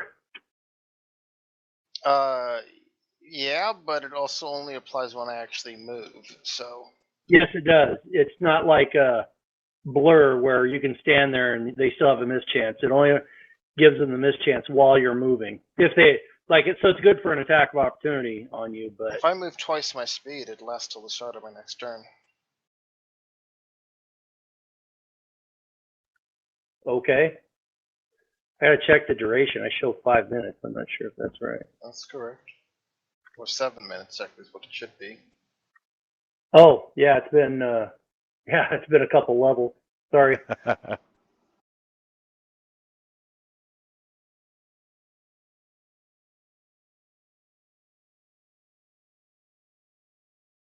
Okay, Eric, I'm gonna let you go first, sir. Okay. I am going to. Wait, did everybody roll initiative? No, only me.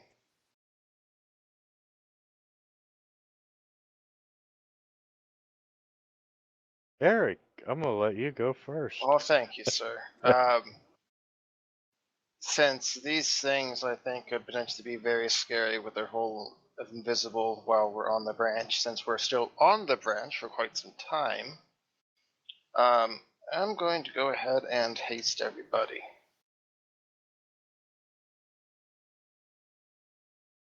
And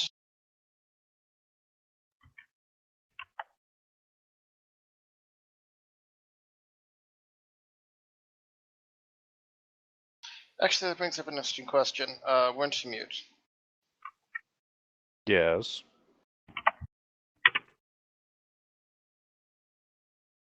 So, that is the wording for blurred movement.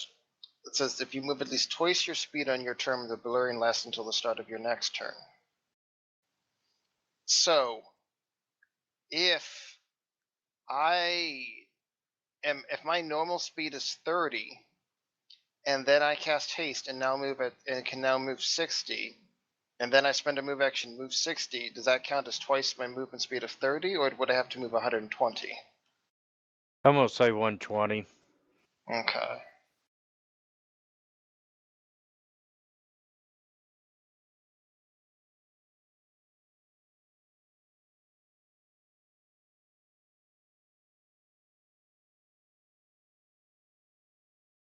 Let's see. Just okay.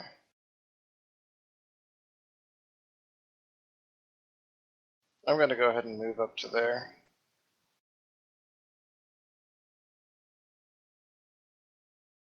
So, Sith, you have 1 rank in Sense Motive and 1 rank in Knowledge Arcana right now? Yes, Okay. and 3 Also, in that's not going to work correctly. You need to say, if you look at how my take 10 is done, skill colon 6 sense motive is how you'd have to write it. And then the same for skill, 6 knowledge arcana and so forth. You're breaking up a little bit. Type it into the chat window, and I'll fix my. Am I breaking up for anyone else? It was just a little bit right there, like. Yeah, it was just minor. Hold on just a second. Seth and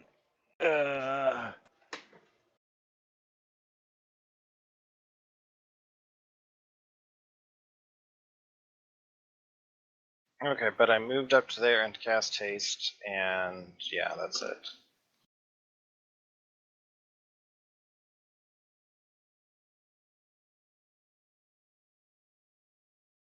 okay.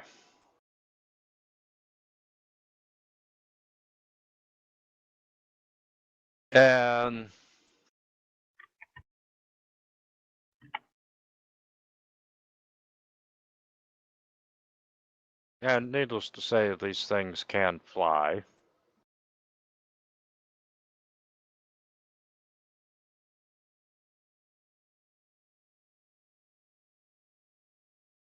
And the first one comes off the leaf and over onto the branch and goes invisible.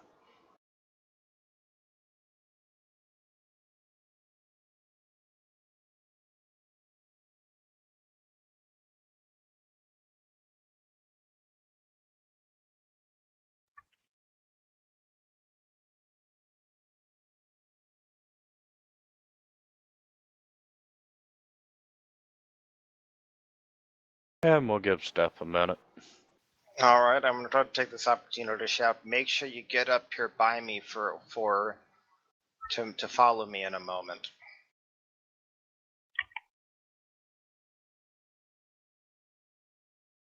I have a plan.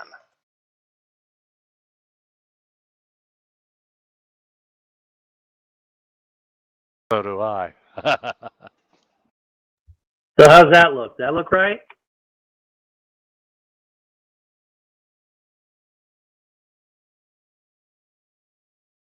Arcana spelled wrong. Also, you might need to put in lowercase, but you can try it. What, it's not Arcana? What? No. Stupid game. This game sucks. Alright, hold on here.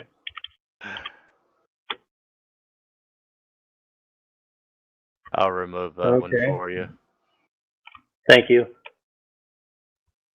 Sorry this is taking so long.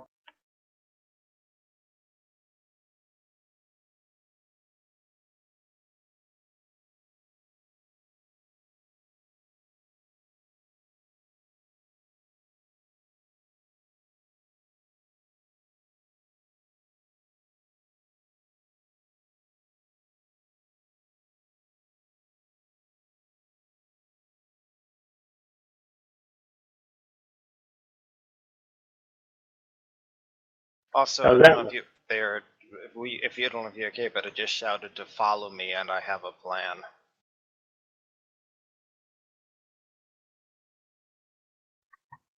Okay, so one went invisible, and then Balakov did, he went charging down there. And so I'm going to Technically, it was the do, other way around, but right, okay, so I am going to, I'm just going to do a double move since we're so far away.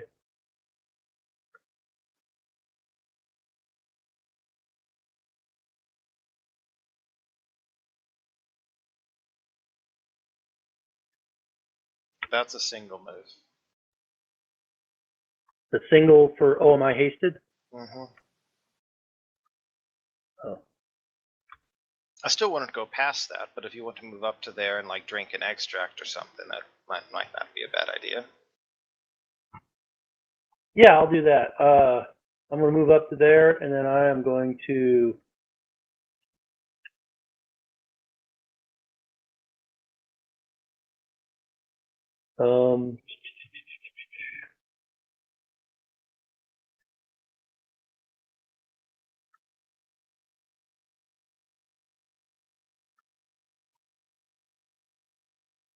you know what, I'm fine, I'm just going to move up to there.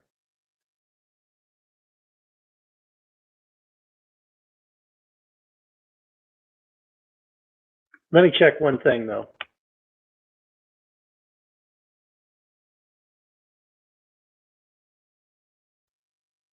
I mean, I could toss a bomb at that guy. He's 45 feet. That's 2 range increments. So that's at -4.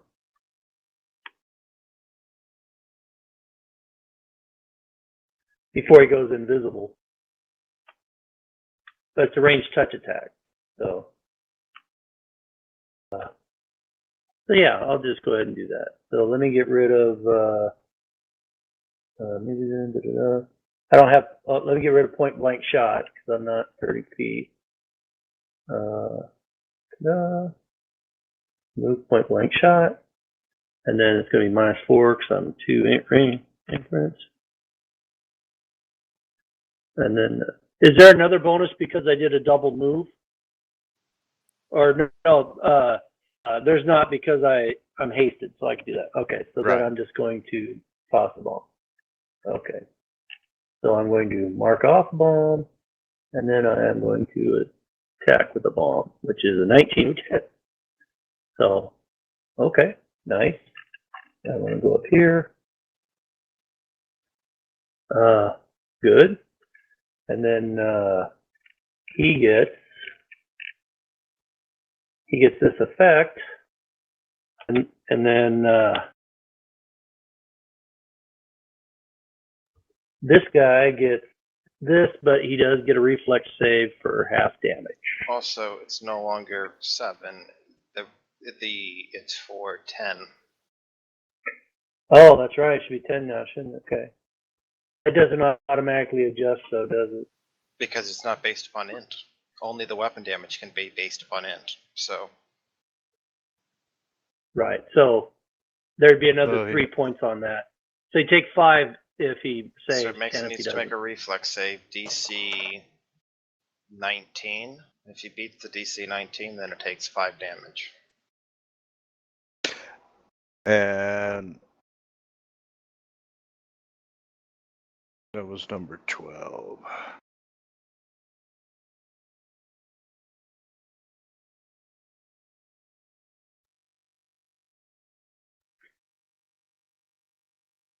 Which one gets And a I will mark reflex? off a bomb. And then it What's is up, now Lieutenant? Nestor's turn. Let's see. 3 took it. 12. 12 gets has a- to make a reflex save to do Okay. 10 damage if he fails, 5 damage if he succeeds. Okay. Well, Yep. no. 12 was my original target. No, 3 was your original target. Oh, that's right. That's right. Yeah. Duh. Okay. Yeah. 3 took the 21 in the shorts. Yeah, that one was taking a second or two.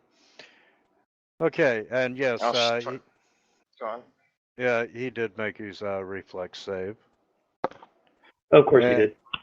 and the guy is he's yelling quite a lot, but you can't understand him. I think he said.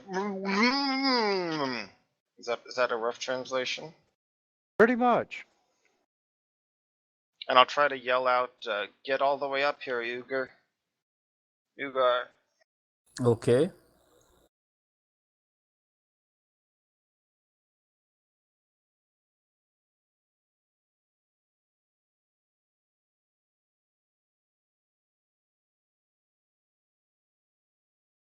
I was thinking about applying my Blast of Fire.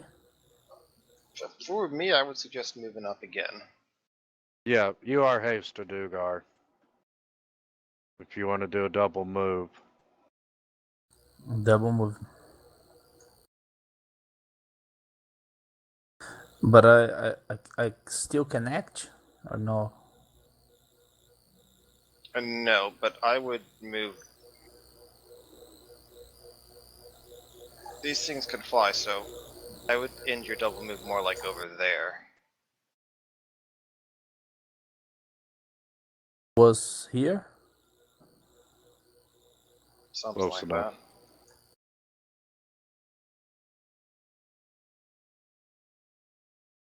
that. Okay.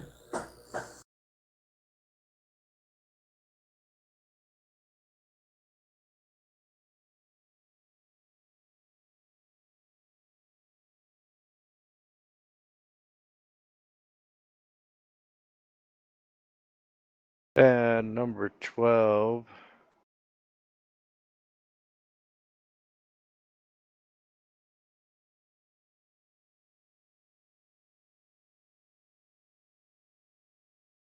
And once he hits the bright light, he becomes invisible.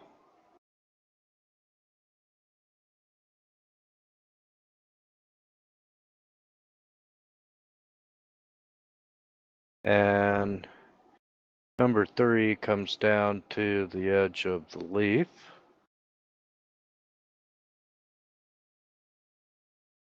Number 6 takes a 5-foot step.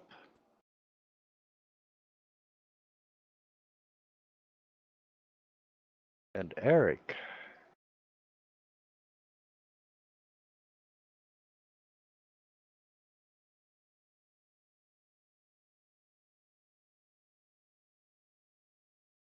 Actually.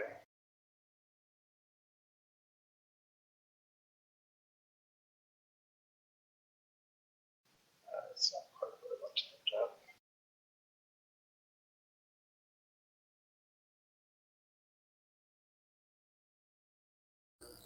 What the fuck, are you crazy, man? I'm going to basically try to run that pattern.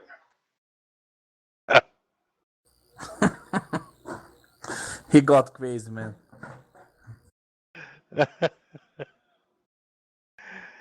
um,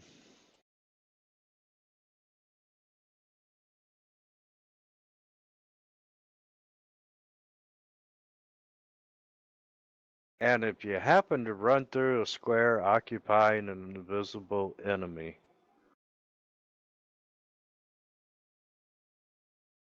There's no firm rules on it. So it's up to you how you want to roll it, whether I'm able to like bump into them and then keep running around them or something.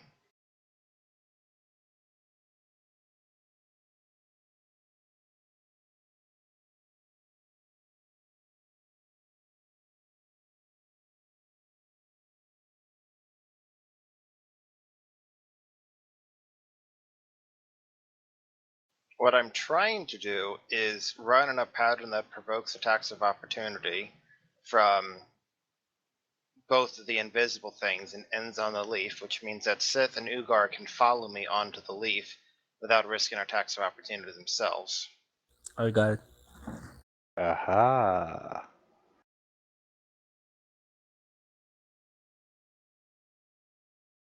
I'm gonna let you bump into him.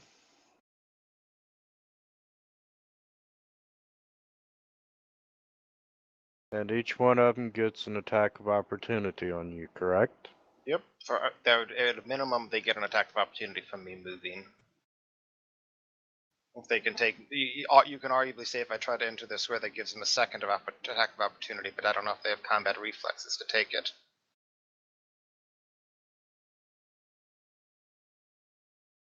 So I'll be flat-footed against their attacks of opportunity because they're invisible and I don't have blind fight or anything.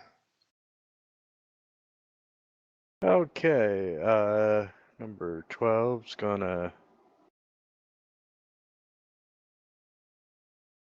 Now technically that is against my flat-footed AC, which means that technically that should hit, actually. Because I only have 21. But you're still blurred.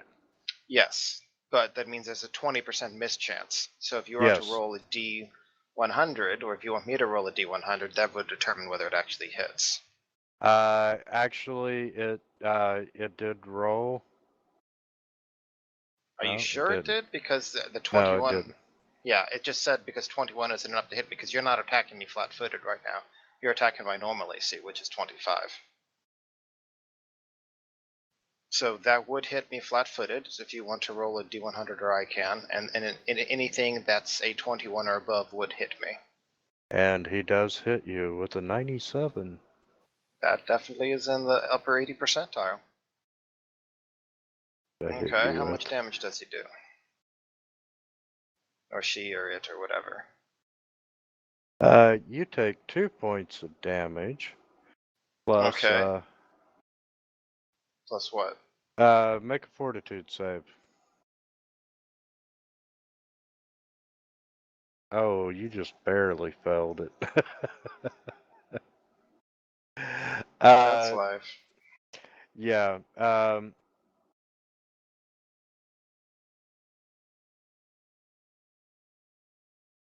The initial effect is you get 1 strength drain. Ooh, strain? Yikes. Strength, Okay. yeah. Strength drain. Okay. And then every round for the next 5 rounds, it's 1d3 strength damage. Okay, so they literally only hit for like 2 damage each, or something, and plus poison, I guess? Yeah, poison's their main thing. They don't have anything else? I kind of figured they might have sneak attack or something. They don't have anything like that?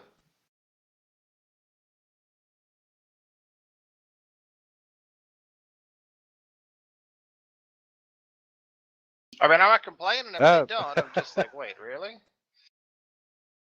Oh, yes, they would. They do have sneak attack. Okay, I have bad news. I'm concealed from my blurred movement, so they don't actually get to apply the sneak attack anyway. But that's okay. And the other one is where? Hence the desire to have the blurred movement, so that it would protect me from sneak attack if they had it, which I suspected they might. When you pass through that little corner there, Okay. you bumped into one, and then in that square there, you bumped into one.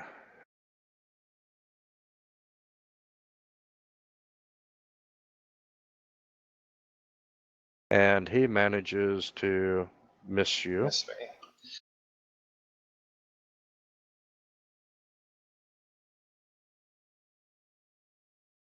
And I'm sorry, it's still your go. No. Oh, that's all I was doing when I'd get there. And I'll shout, "Get to the leaf!"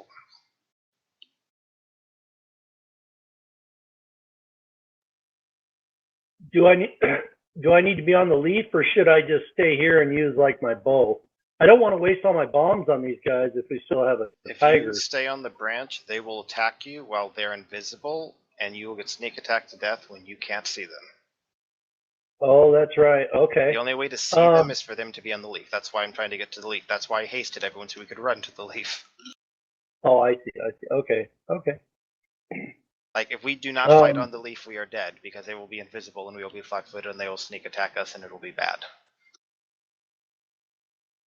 Unless someone has a Okay. darkness spell or something handy.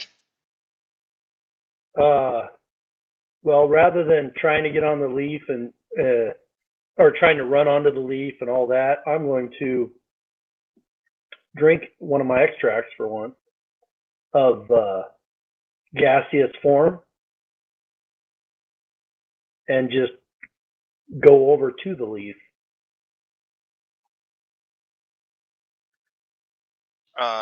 Gaseous form only has a move speed of 10. I thought it was 30. No. Hold on just a sec here.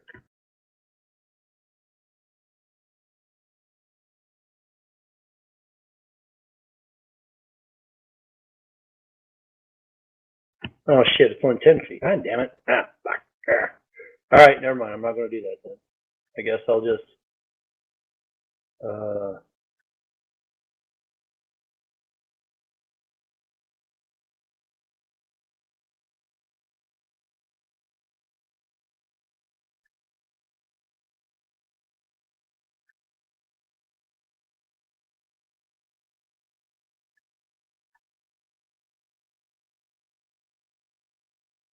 or I can move up to 60, right?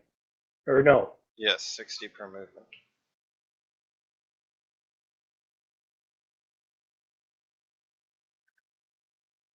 Okay, hold on here. So that would put me there.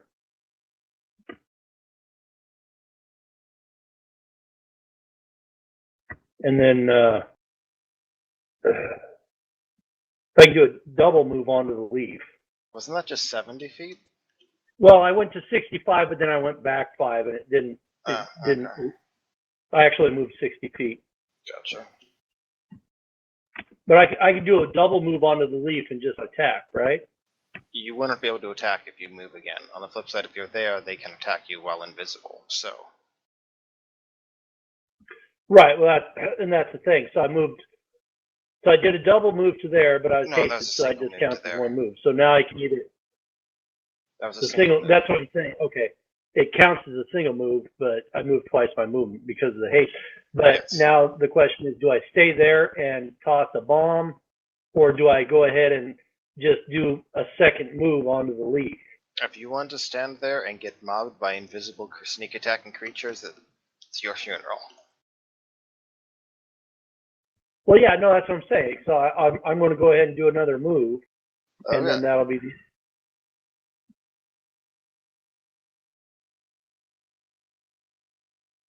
But for my second move, I can only move 30, right? No, you What can happened move there? 60 again if you want. You don't have to, but you can. That was 5. Well, I'm going to move over here and start trying to free this guy up, I think. That'd be a total move of 30. So that would be the end of my turn.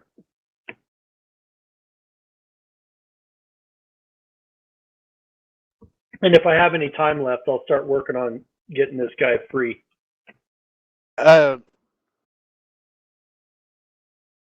This guy is, you can tell he is frantically yelling now. I'm like, calm down, dude. We're getting you out of here.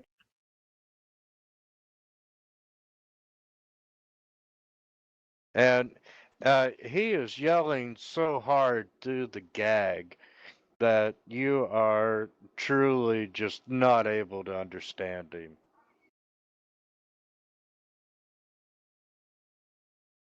You gonna make that move, Ugar? Yes, I will.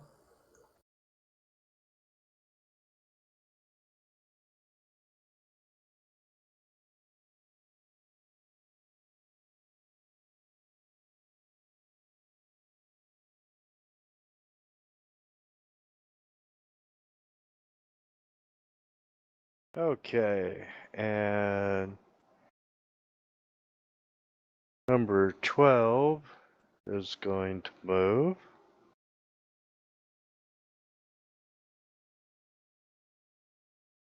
Number 3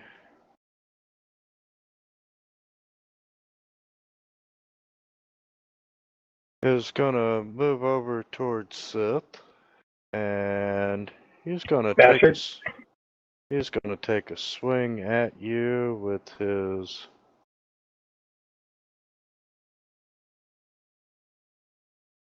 He misses. dagger. Told And you so. yes, he does miss. And number 6 is gonna come down to Eric. He's gonna stop there. And he takes a swing at Eric.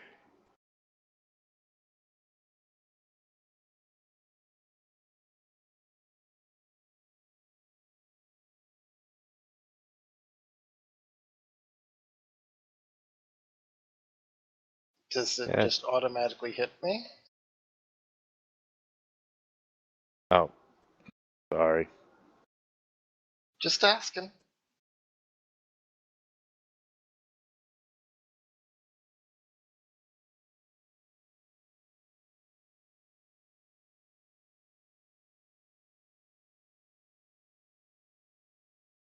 Hooray. And then Eric, this round you take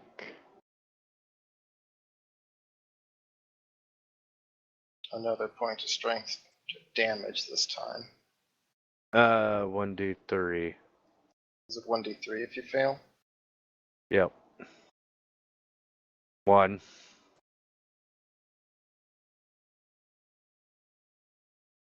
Alright, do you want me to roll a d3 then? I rolled it. You take 1 point. Okay. So it's up to 2. Oh, so far the one of them is drain. Yeah, you got one. The first one was drain. You got 1 drain, 1 damage. And I'm going to inspire courage. And then I'm going to stab out at this thing, I guess.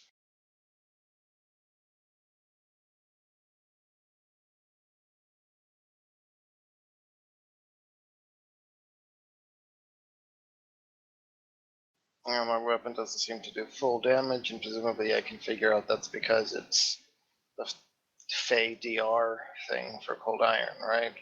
Correct. Okay.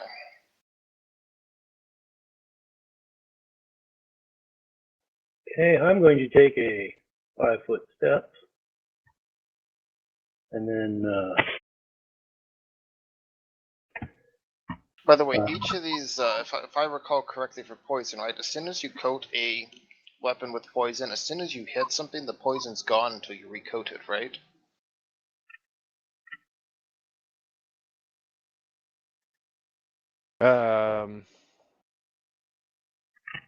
Honestly don't know. Yeah, so... Yeah, I'll take your word for that. and then because I'm hasted, I can attack again, right? Nope, because you don't have the level 8, like, quick bombs thing yet. Okay, And, and and, next level, you'll go from being able to chuck 1 bomb to being able to chuck 3 bombs when hasted. right. Okay. So I tossed 1 bomb, and then I'm going to take my, I guess, move action and try. I'm going to work on freeing up Nestor some more. Okay. Did you put the What- damage effect on her? On it? Oh shit! No, I didn't. Oh, damn it. Of course not. There we go. So I've been hit by 2. I guess I've only been hit by 1 of the poisons. The rest, no one else is connected yet, so they still all have their poison still. Correct. Yeah, and I marked it was number 12 who hit you first, and I marked it.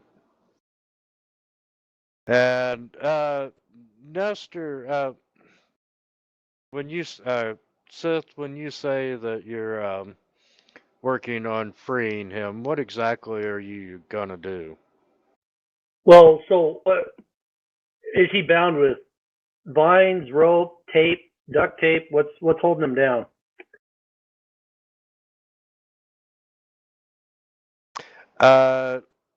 Yeah, let's say it's vines.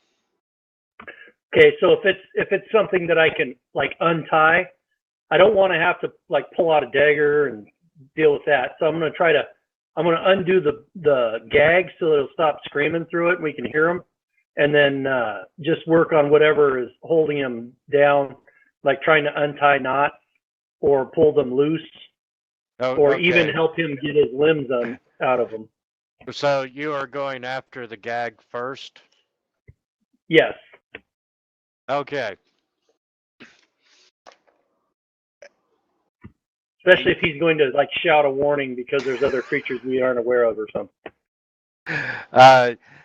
You managed to pull the gag out of his mouth at the end of your turn, and he screams, "You damn fools! It's a trap!"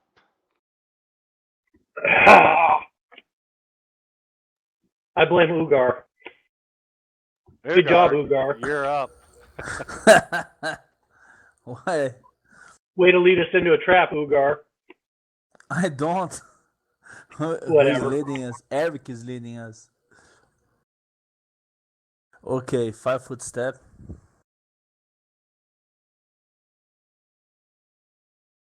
And I can make 2 attacks from haste.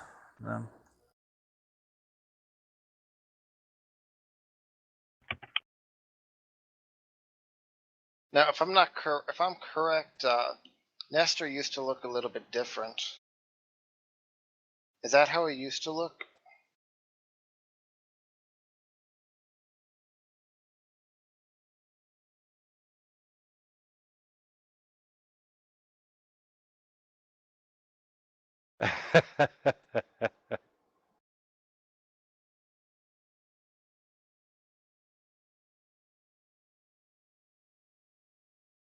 That's it.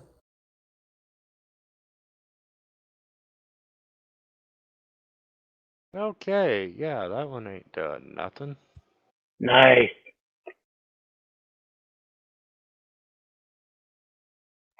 What? No.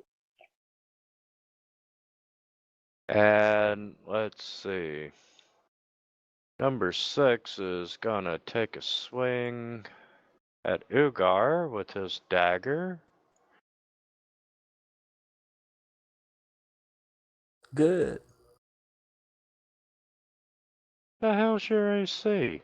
Well, he has 4 AC from shield right now, plus Ah. another 1 or 2 AC from his sacred armor, plus another 1 AC from haste. So he's probably at least 6 AC above his normal. Yes. That thing missed on a 27. Mainly, it's the shield right now that's giving him that 4 extra AC. So. Oh, and the duration on that shield is the shield should be duration. It's 1 minute per level, so 7 minutes total. So if it goes away, then you want to let me know. I'll So put it it should back be at on. like 67 rounds left, not Yes. 7. Yes, it's wrong. The duration of shields is only Right, that was six, wrong in 7. there when I came. I'll have to fix that. So. Okay, can be 566 too. I hit on 19. Not bad.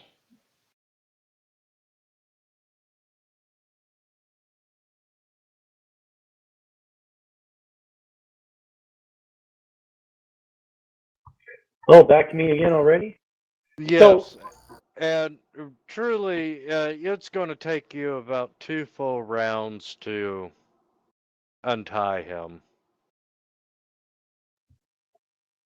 How long to just get like one of his arms loose so he can finish untying himself?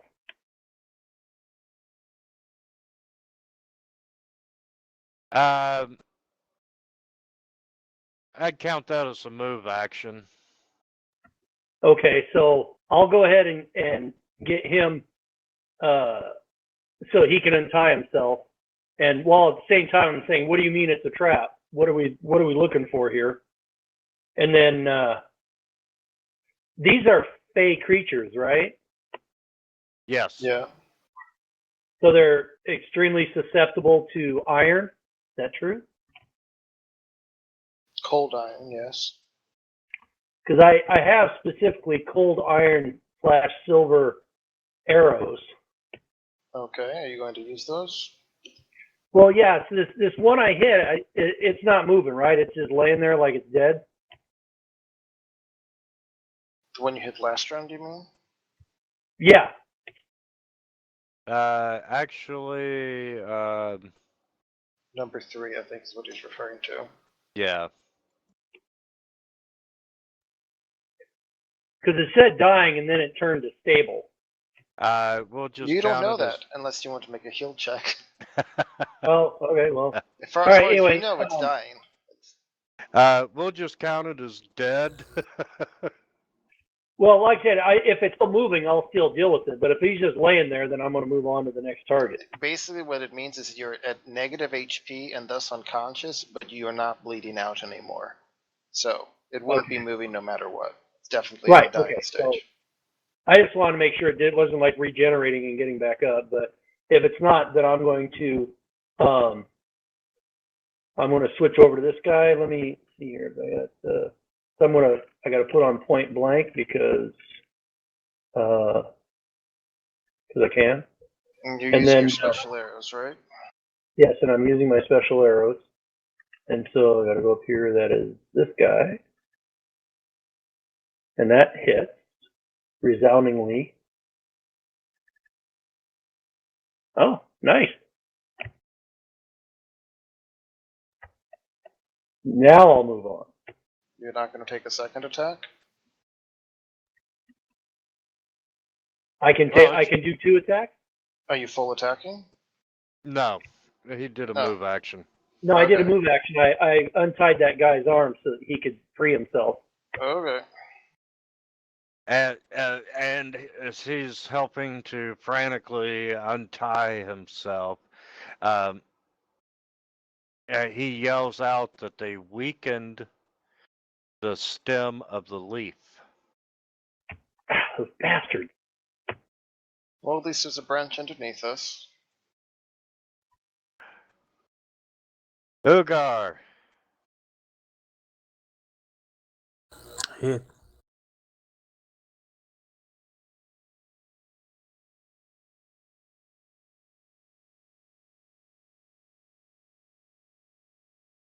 That's good. That's not good. Okay. One more to finish it.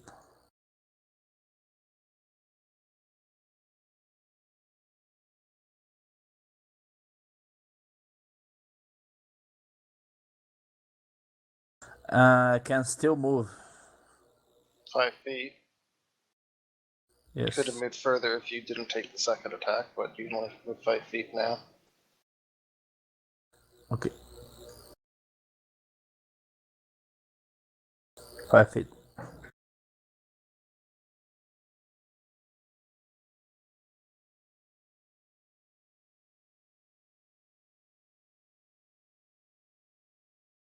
And number 12's gonna move, and Eric, you're up. So they're not magically invisible, right? They just have the ability to become invisible in daylight. Yeah, they just blend in with the light. Because, you know, they're Okay, so made of light. that means that I can't use detect magic, for example, to try to figure Correct. out where they are.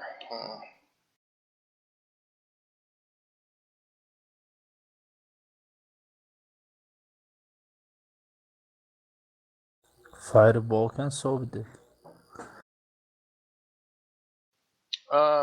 Could you see the leaf sort of counts as an object if they're trying to cut it off?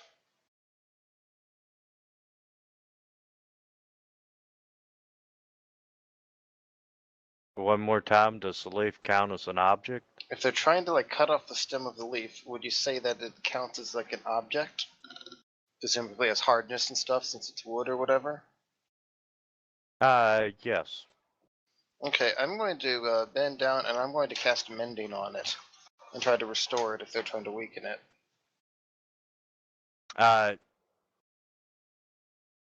I'm gonna let you do that, but they had already weakened it prior to your arrival. Yep, I know. Okay. So I undo 3 damage that they previously did to the stem of the leaf.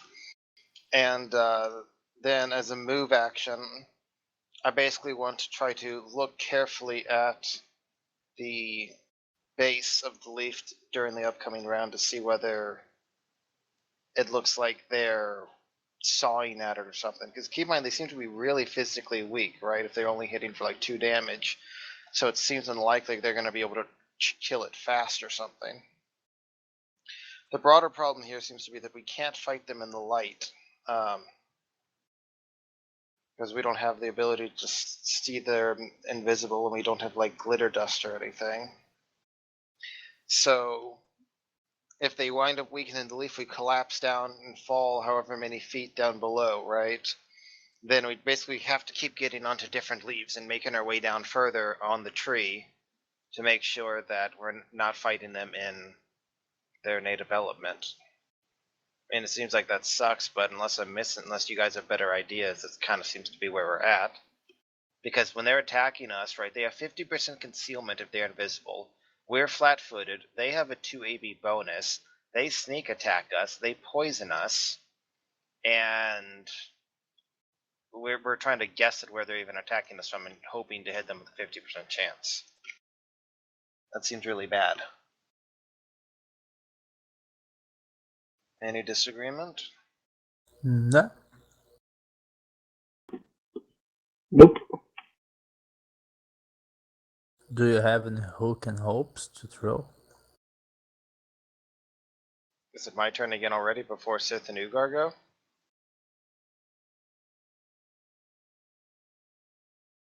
go? Honestly, I lost the token on the combat tracker marker.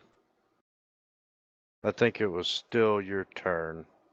I tried to start mend the leaf a little bit to delay their efforts if they're trying to cut it.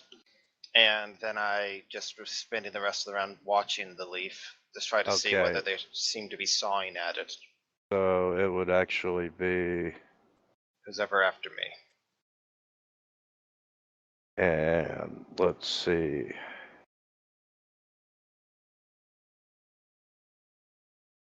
And Sith is up. Okay. Nothing to attack. That guy is getting himself loose. So now I will put gaseous form on myself. And then I get a move action too, right? So, or that was my move action. Anyway, so I'll move. Did you already have it out? Oh, well, no, it's a spell.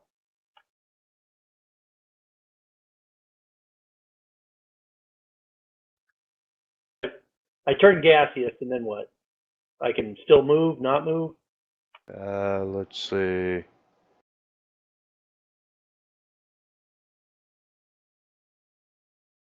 It's one standard action to do. Yeah. You can move. Okay, so I can move up to 10 feet. Or 20 feet. Yeah, 20 with haste.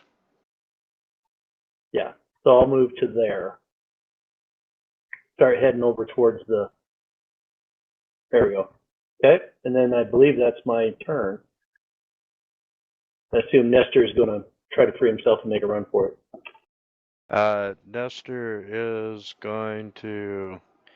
He manages to free himself and runs towards you all.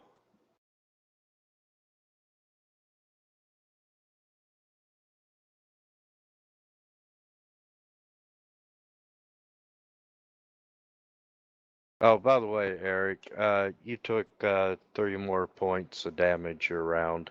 Did I fail my fortitude save again? Make your fortitude save. It's twice that I failed it by 1.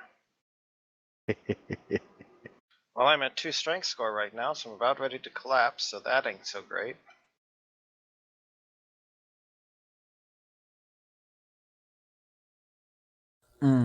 I will try to take my hope and from my climbing kit. I have a hope with hook, and I will try to hit some place with it.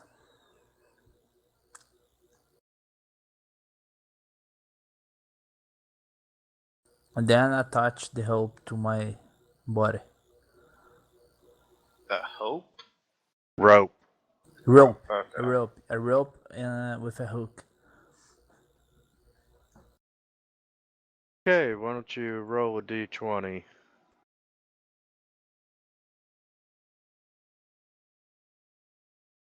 And yes, are you throwing it up or down?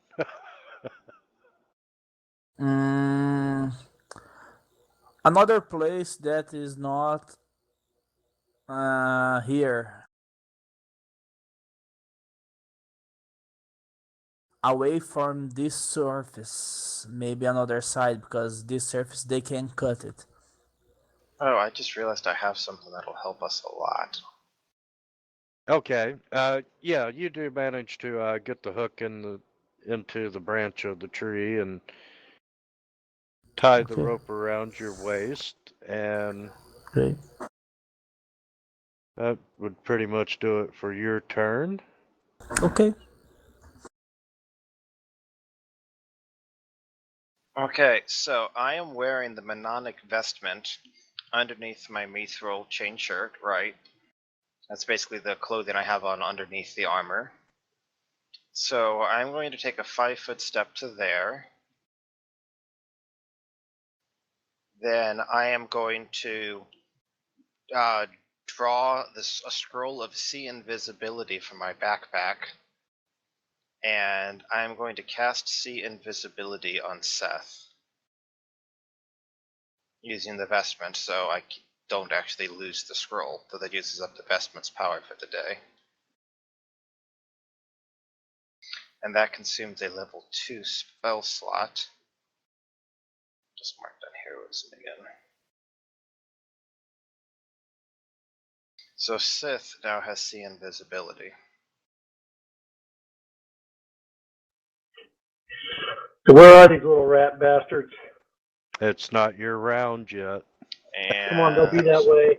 I'm going to continue maintaining my inspired courage. Now it is Sith's round. Actually, it's the guy in front of Sith. Okay.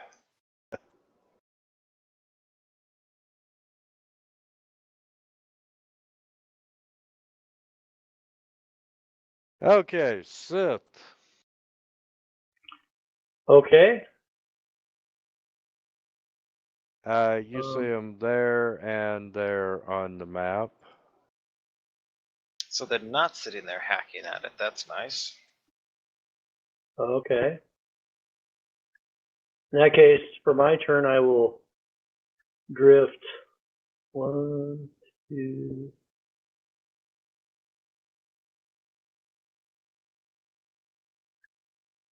I'll go to there for my move action. And how long does it take to drop this spell? I mean, what? Is Am there, I? just, is there a reason you're not just shooting them from where you're standing? Well, I was gonna try to help stabilize the leaf before, so when you guys can get off. I'd hate to be shooting them. Okay, if we get off, they just attack us while they're invisible and we can't see them. Okay. Yeah, I mean, I'll definitely, attack one, or actually, I can attack both if I need to. I get 2 attacks, but the question still is out there: how long does it take for me to drop gaseous form? Oh, you went gaseous? Yeah, I went gaseous because I was worried about the leaf, so I drifted straight across to the branch. But now I have to turn back to elf. It takes a standard action to dismiss it, so if you want to do so, you can't actually attack this turn. So yeah, I guess I'll do that then. How long does the see invisible spell last? It lasts like 3 minutes, but haste only lasts 1 more round after this, so. Okay, well, so I'm going to drop gaseous form, and I guess that's the end of my round. Are you going to stay out there? You want to take your move action back? Well, I guess if he doesn't have a standard action, might as well move over there. He can see them. Yeah, no, I don't want my move. I'll stay here, and I'll just drop gaseous form.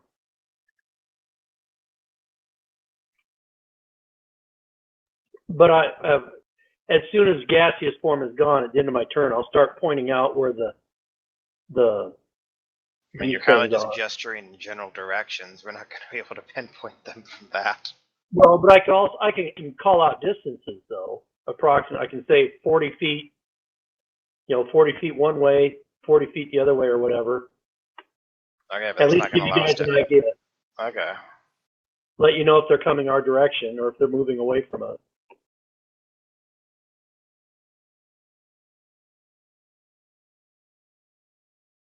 Okay, Nestor is going to run toward the branch. Oh no, why is he running off?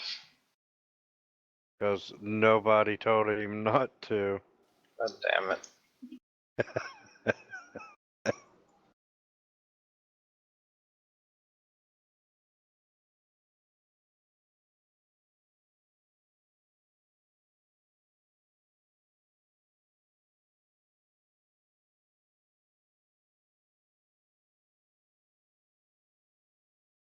Sorry, I got distracted for 1 minute. Oh, no problem. So I still can't see them. Nope. You did see this fool run off the branch. When he should run onto the branch and thus vulnerable to them, so. Eric, I stand my hand to Eric because if we fall, he can catch it. I mean, now, how overall is the branch looking? Because I just healed it 3 points, and they're only doing a few points of hit with their wimpy daggers. Like, does it look like it's about to break? Does there seem to be significant damage? Well, quite honestly, half of the weight is now gone from the leaf, so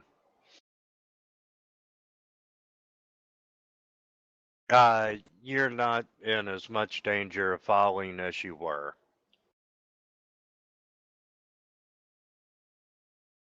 I imagine that I hooked this. You could also just try to keep mending the leaf with me. And Yes, just in case, né? Okay. assuming you have mending, I don't know if you do. No, I don't have mending. I don't have. But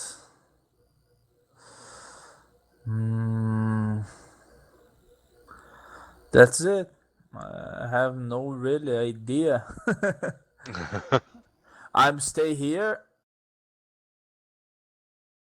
on 5 foot here. So if Eric, better here, if Eric need to hang in the rope with me, no problem.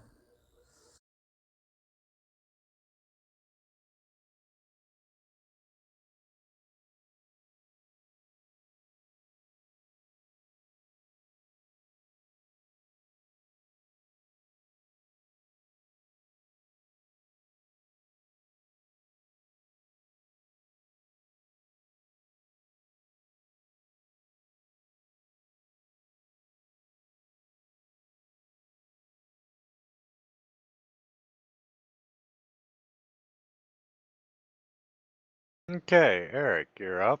Oh, yeah, they're still out there, you fool. Get back here. And I'm going to cast Mending on the branch again. And I'll heal it for 2 more hit points, and I'll continue to inspire courage to help Sith kill these things.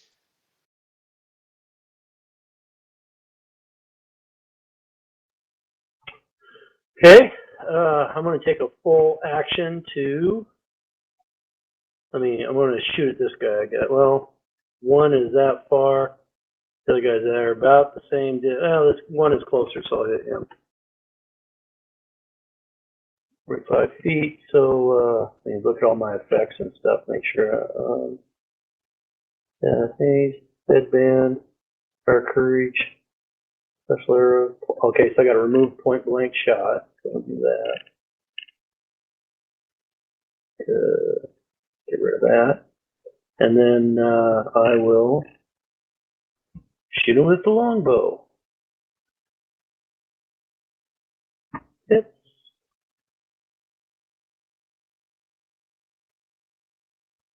And mark off the arrow. And I get another attack, right? Yes. Yes. This is the last This is round. the last round. Okay, that hits. Better. Mark off another arrow. And I also am shouting, Nestor, stop. Or whatever. Just stop. You. Quit. Come back.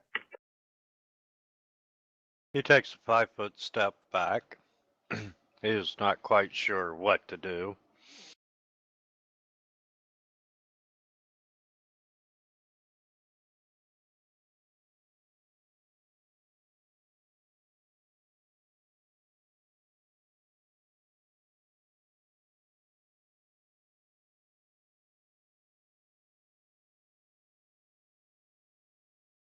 How long is your rope, Ugar? Let me check in the kit. It's a climber kit. Let me check.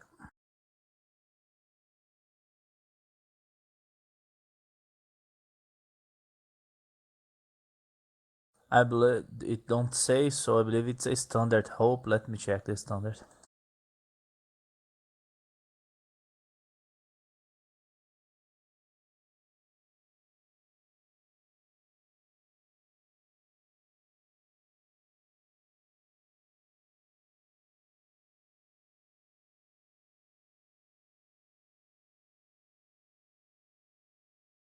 Say it's I probably 50 50. feet. Yeah, yes. Okay, you're anchored there. So if you decide to come forward, Mm-hmm. you can move 50 foot past it, or you can move 30 foot Mm-hmm. back from where you're at. Okay, okay. Yeah, 30 that way, or, you know. Okay, okay. I got it.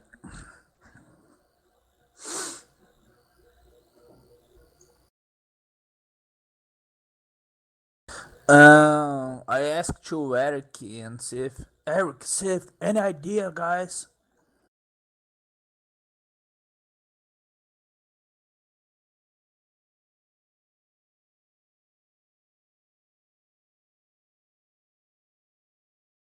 Ugar is a kind of lost. He never fought. It's kind of invisible fate. An idea, Eric? An idea? Technically, he can't reply till it's his turn. That's what I was assuming. Okay. Okay then.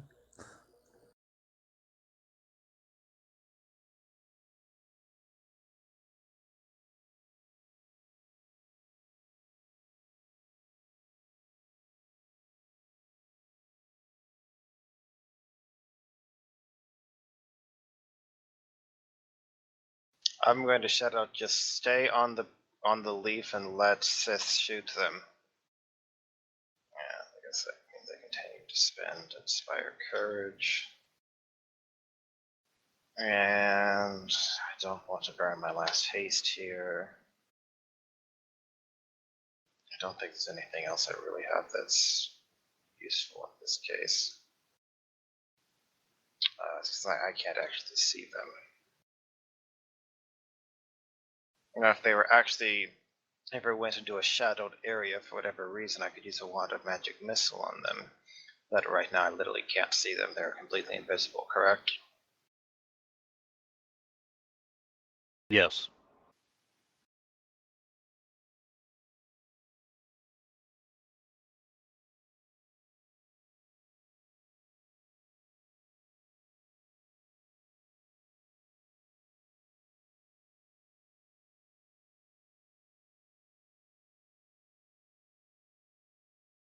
Okay, damn it.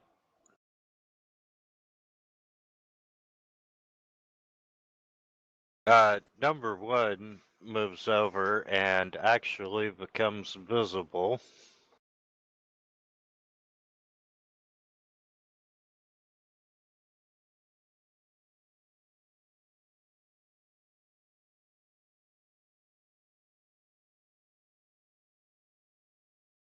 And Sith, you're up. Okay, well, everybody should see him by now, but I'm going to take my full action. I'm going to let's see. Oh, now he's within 30 feet, so I can put point blank shot back on me, and I'm going to go up here and I'm going to shoot him again. Oof, barely. 10 points. And then I'm going to shoot him again. Oh, wait, I'm Can't sorry. shoot him again. Can't shoot him again. Sorry, forgot.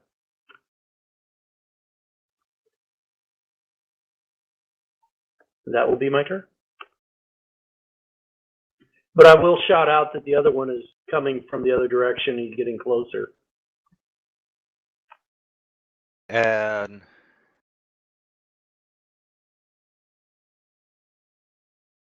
Nestor's gonna back out onto the leaf a little bit.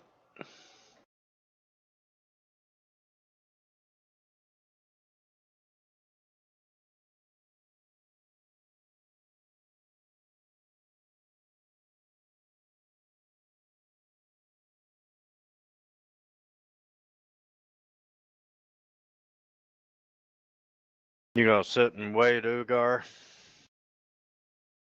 Yes.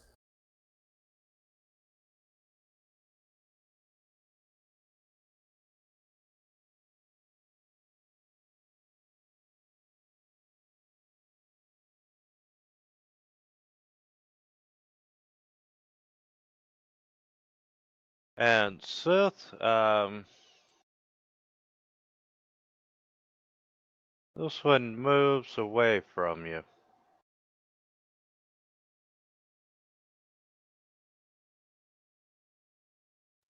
Okay.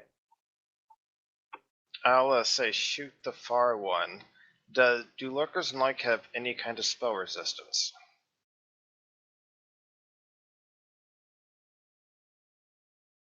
No. I do not believe they do. Okay, well, Lurker and Light number one, actually, hang on, I actually need to do a UMD check successfully. I do, by the skin of my teeth, but I do. And then I use this Wand of Magic Missile and hurl bolts, 4 bolts at Lurker and Light 1, since I can see it. And Lurker and Light 1 takes 14 damage. I don't know if, since it's not properly set up, I think you have to apply that.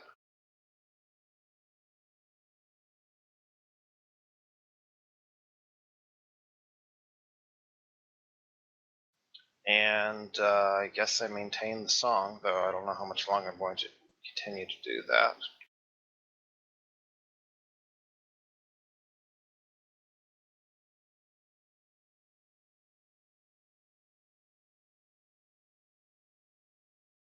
And lurker in the light is gonna come towards Sith. That's a poor move on his part.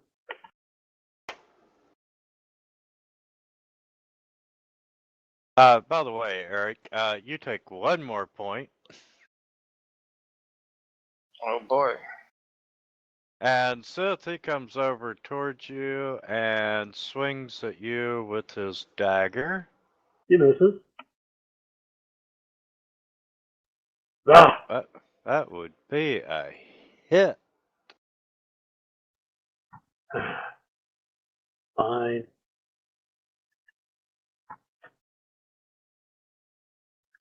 I need to make a save. Yes, you need to make a fortitude save. Did I make it? Yes, sir, you did.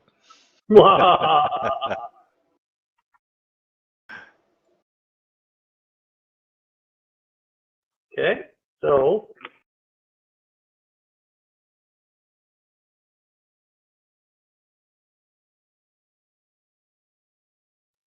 I'm going to take a 5-foot step,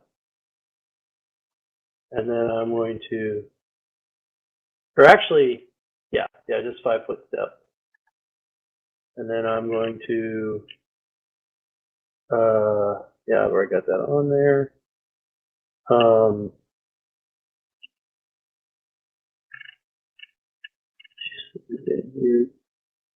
I will toss a bomb onto him, which will hit him. And I will hurt him for a lot. Just a little bit.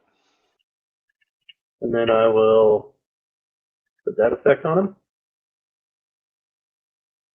And I'll call it turn complete. He is just staying put.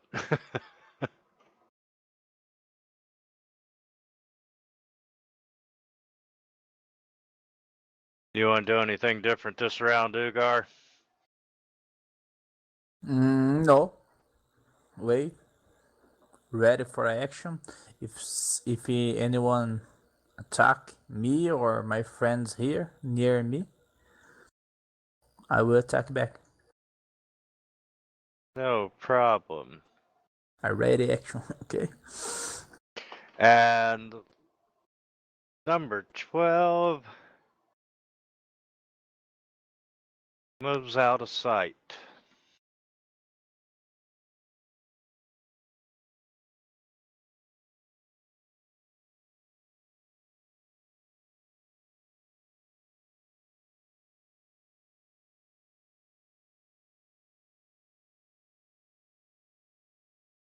Okay, number 1 takes, hang on, UMB check. Success. Number 1 takes 13 points of force damage.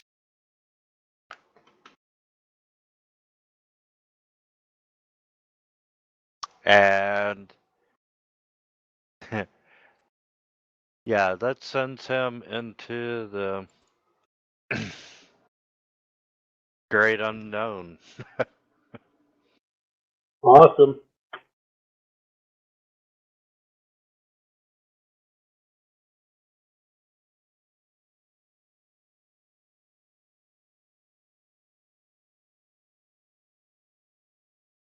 Okay, technically you're out of combat unless you want to stay in combat.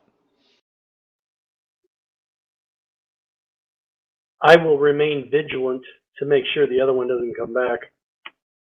Hopefully he didn't go get friends. Mm-hmm. Well, I'm going to suggest that we immediately move. I mean, which way are we trying to head at this point? Because if we came in that direction, I guess we'd keep going east somehow. Yes, you need to go east. Okay, so I'd say we try to get the hell out of this region, dragging Nestor with us, and basically try to get to a more shaded area overall, where we can find like shade for a significant amount, and then talk there once we're in an actual shaded area. Okay, you all hightail it off the leaf and down the branch, and Steph's playing rear guard, and he's keeping a vigilant eye out. And I am. It's true.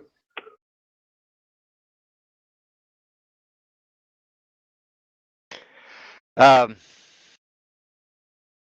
and you manage to come to a safe area, and you're all able to catch your breath and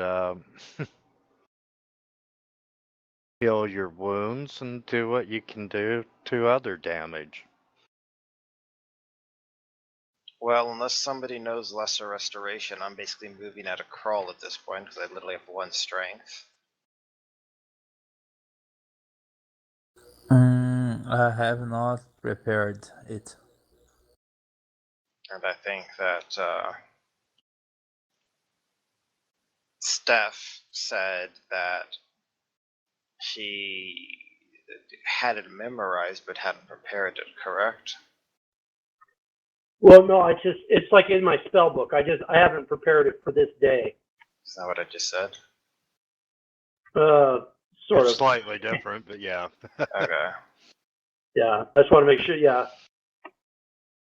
So I don't think we have any source of lesser restoration. Should be a nice thing for Ugar to try to at least have 1 or 2 of in general. I have 2 scrolls of restoration, but I don't know. I think that's really worth burning quite yet.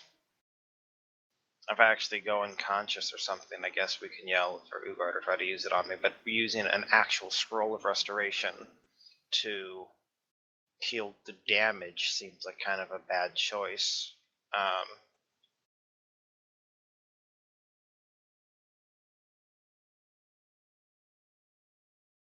mean, does anyone have ideas for how to get rid of the damage? Because we don't have any potions of lesser restoration. We haven't had a chance to buy anything in quite some time, and we don't have much money either. Eric, would you like to make a fortitude save? I think I collapsed on the ground unconscious, assuming that this poison's still ticking, apparently.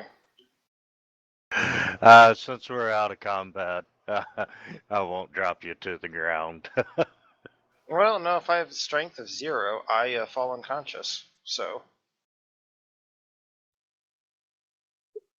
If you were paralyzed, I could help you.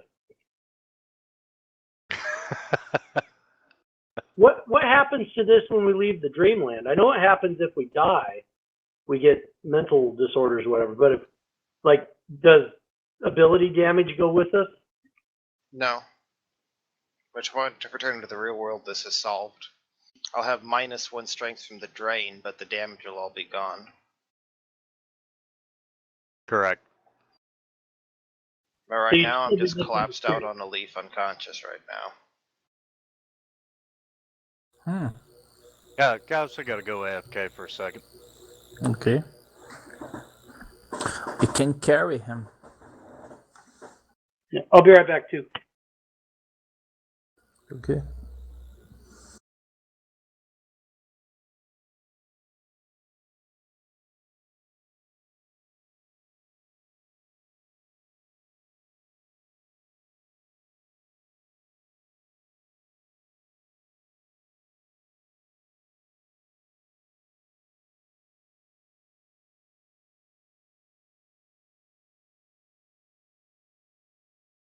BRB myself then. Okay, I'm back.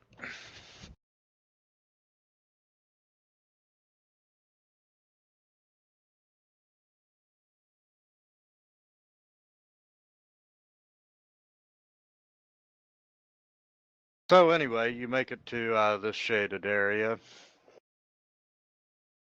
and you feel relatively safe for the moment. What would you like to do?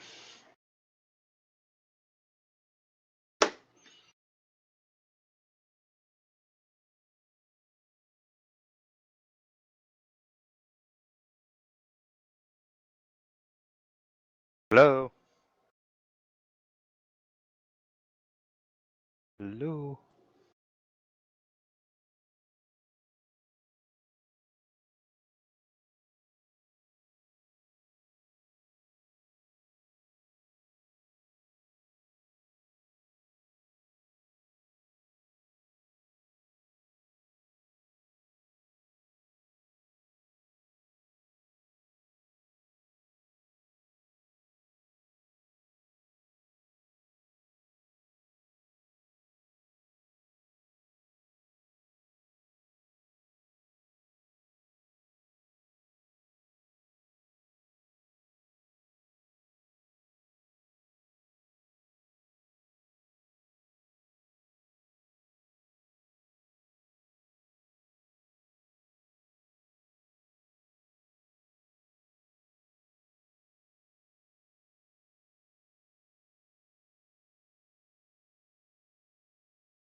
Hey, can y'all hear me? Yep. Yep. Cool. Well, thought I heard somebody at the door, and by the time I got up there was nobody.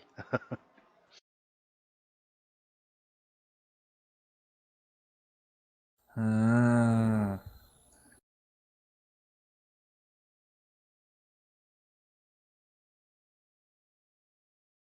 They've pressed the the bell. Uh, no, I'm down in the basement, and every so often it sounds like someone's knocking, and just with headsets, I don't know what the hell I heard. Probably the wind. I'm hoping we get some rain. I'll take the wind right with it. Hmm.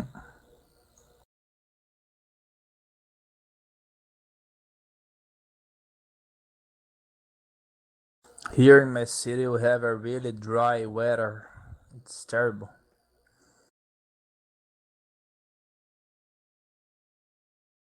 We've got humidity from hell, and I mean, it is just oppressive heat.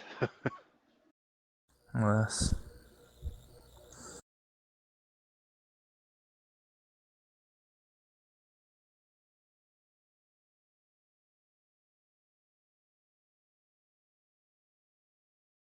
I'm just verifying that my effects work.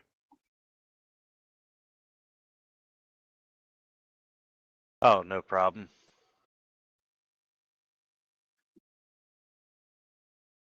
Back, sorry, got delayed.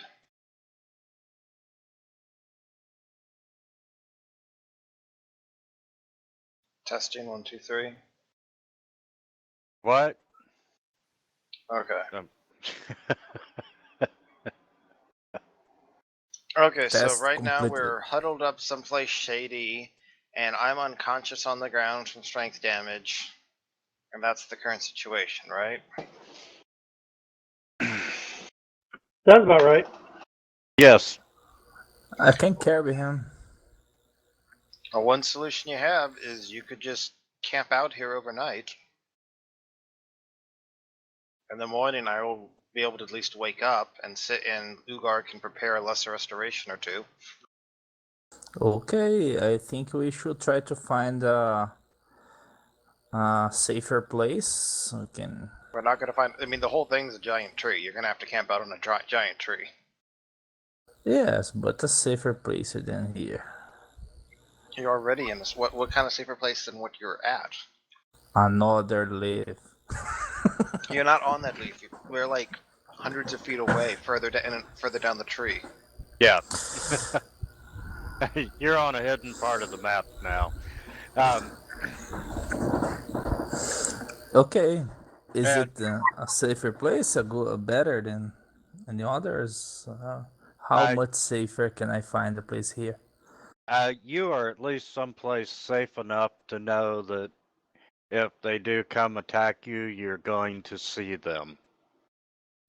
Okay, do you need me to roll survival? Not? No, not really. Okay. And that will give you an overnight rest, correct? Yep. Mm-hmm. And voila. Let me change few spells. Oh, my head. I can barely move. So, Ugar, you have lesser restoration spell? Yes, I have. I think you need to. Do either of you have Ugar? Can you make How a many heal do we check? need? Because I mean, I can make a lesser restoration mutagen or extract. Well, each one is 1d4. I still have it 5 or 6 strength damage, depending upon if Ugar succeeds at his heal check here. Yes, I will roll the reveal check. You're cutting in and out for me. Ugar What was that or last me? part?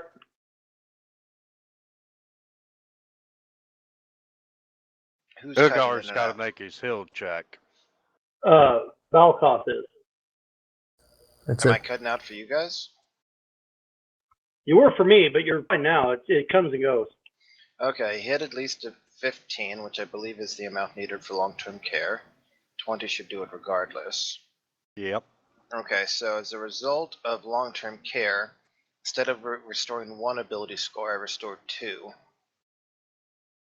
So I'm only at 5 damage now. I'm at a whole 2 strength. I'm able to, like, barely move still, but I'm, I positive 2 prepared two. strength. I prepared two last restoration. Let me cast it. As soon as we wake up, I pray, and I'll go to Eric. Let Ungard strength help you.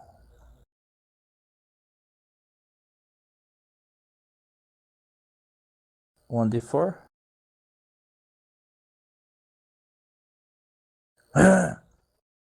Another one. I thought you were stronger than that, Ugar. Take that. Okay. And unfortunately, I'm still left at 1 strength drain. The lesser restoration can't remove that, but Next day, you are 100%. well, technically, no, just going back to the real world. Because here's the problem, right? One way we could have avoided this is return to the real world, right? And then come back. But if I'm unconscious, I can't try to come back.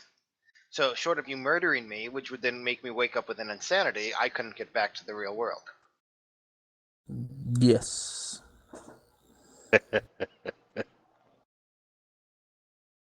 Okay.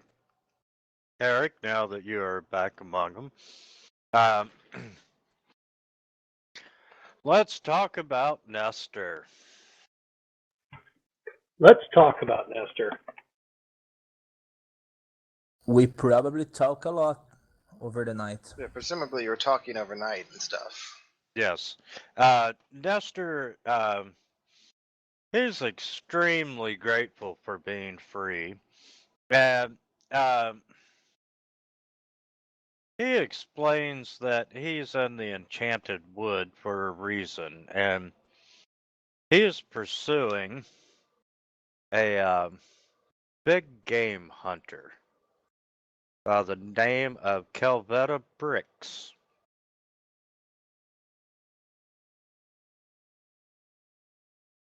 Now,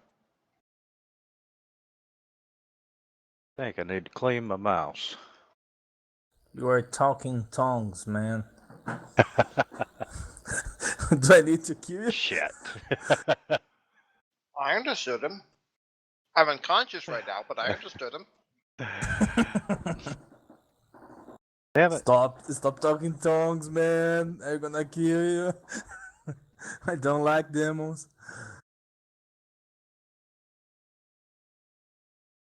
Oh, I actually have to select common instead of none.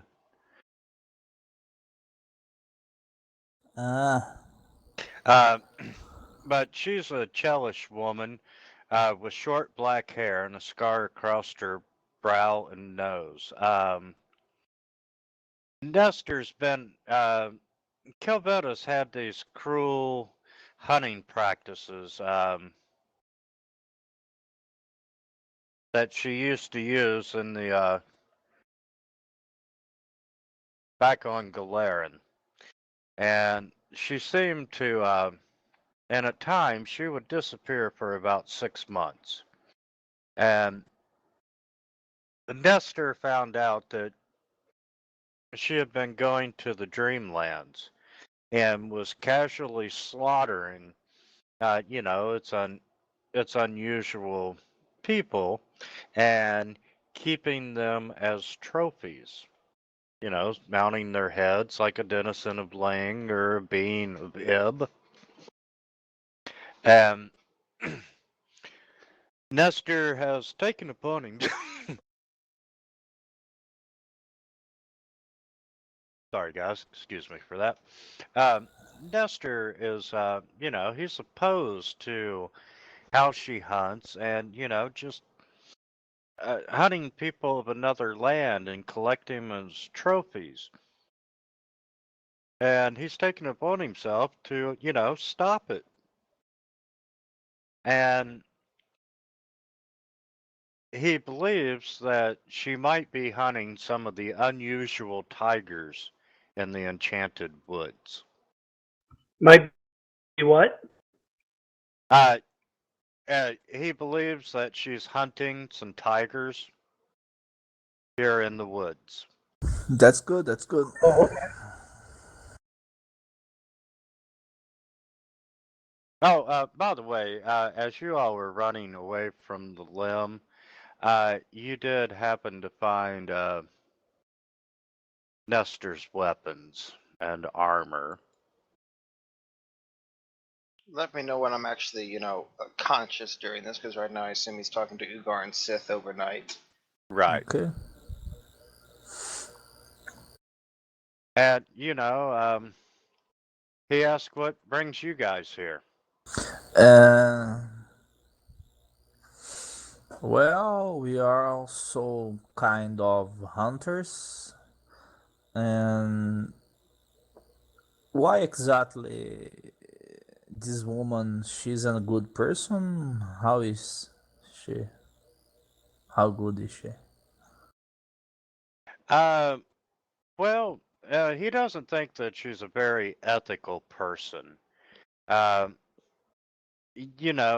Nestor himself, he's against all kinds of bad hunting practices, like, baiting the animals or using extremely painful traps or, even using magic, evil magic or painful magic, or, just butchering a lot of them for no reason.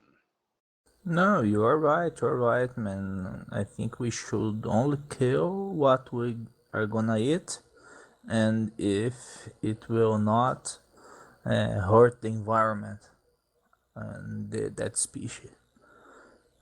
I agree with you. He's like, exactly. You see what I mean?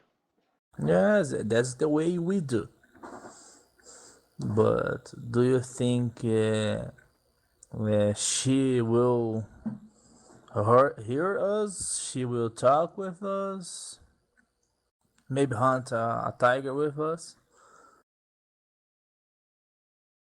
Uh, I'm here to stop her. Wait a minute.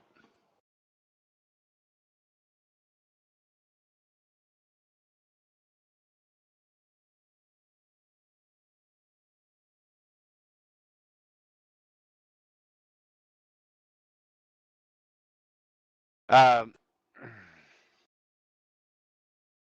Nestor goes, well, what are you doing here? To be completely honest, we need one tiger to a higher cause. We have something important to do, and we need a tiger for it.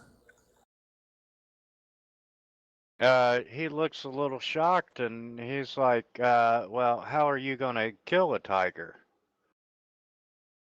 Uh, that's something you can help us with. We're going to bait it into a trap and poison it slowly. Oh, sorry. Did I say that out loud? Don't worry, I didn't hear you. I'm still unconscious. I've got this club that's carved into the word PETA. I'm going to use on it. But this one we are gonna hunt. We'll definitely use this his flesh for feeding. So don't Oh, need to that worry. was a good answer. You didn't tell him who you were feeding.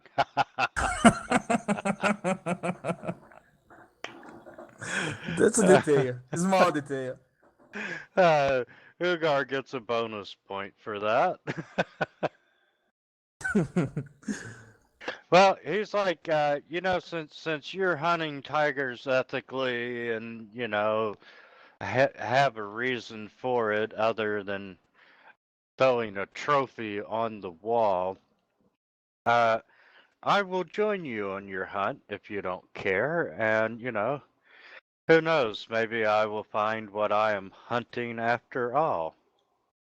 Okay, you are welcome to join us. Okay, next morning, Eric's awake. So, what's happened? You lose your Apparently we picked strength. up. Well, I figured that as I started collapsing towards the ground, as last of my length faded. I figured it was probably the poison. Yes, Mhm. but I meant after that. So clearly we weren't killed like by the one that got away overnight. So But the might what's going on? Angra, Who is this guy? but the might Angra is delivering your strength back to you. And this guy is he's looking for his friend here, a woman that unethically hunt some animals. So he's another unethical hunter. And no, she's different. She's here to change her ways. And I give Nestor a funny look. Is he like here?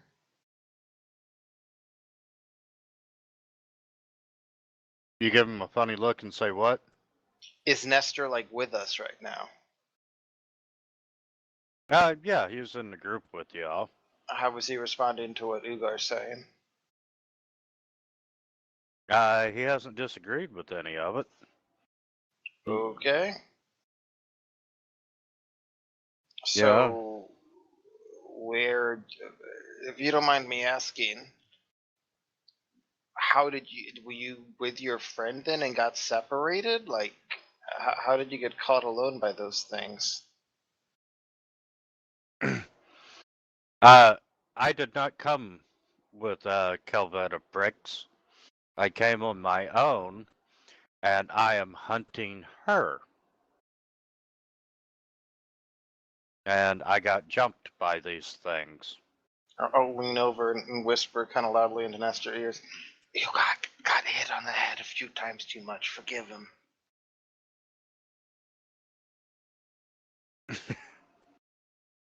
Okay. And he looks at you. So why are you hunting her?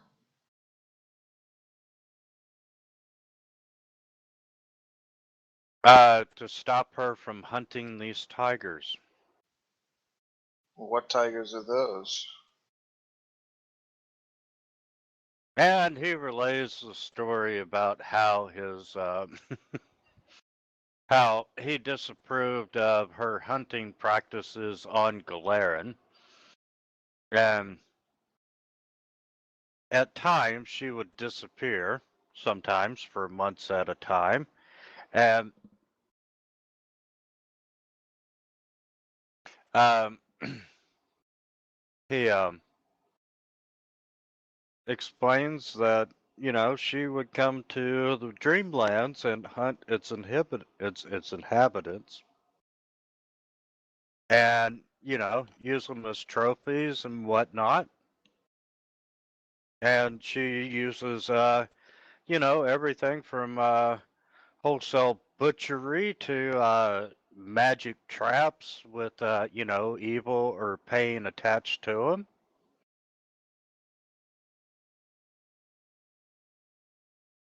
Well, that seems to take the whole point of hunting right out of it, doesn't it? Absolutely, and I've come here to put a stop to it. Well, we'll see if we can help you. Do you have an idea where she is? And don't get me wrong, I'm not here to kill her. I'm just here to stop her hunt. Oh, how did you get into these dreamlands?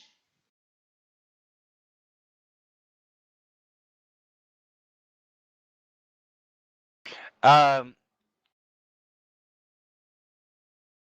he briefly describes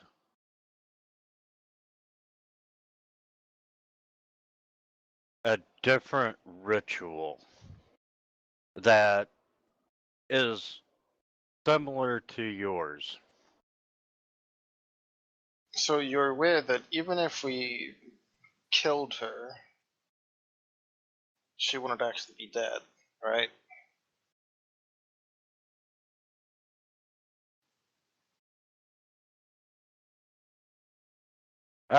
Yes, I'm aware of that. So what's your hope? That we, like, capture her and you try to talk sense into her or something? Ideally, I would like to do that, but if we have to stop her by other means, then I will. Okay, well, were you trying to head in wherever you thought she was earlier before you got captured?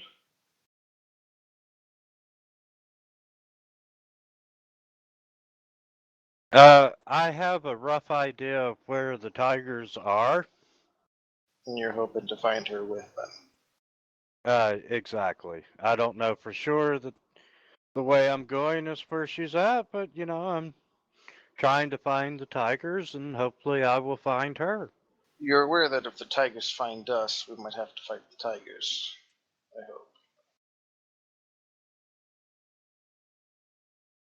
He kind of looks at you with a, well, duh look. I'm just holding up my hands like, I'm just saying, like, if... Alright, Uh, you know where I, you're I, going, we'll try to I, follow you. I am a hunter myself. I'm not a Greenpeace activist. And, you know, I disapprove of her way of hunting tigers or of hunting anything. Self-defense is self-defense, man. I have no problem killing an animal for a reason. Trying to eat me is a reason. Yes, Fair definitely. enough. Alright, well, lead on. Uh, Also, guys, during this, can I sense motive? With a 37, do I detect anything odd about his story that makes me think that he's not being honest with us? no, not at all. Okay. And guys, honestly, this is probably a good time for you all to level up since That's time good. That's since good. time has no Awesome. meaning here in the Dreamlands. Is that translation for saying because I originally thought you'd have to do another one more than you had to do?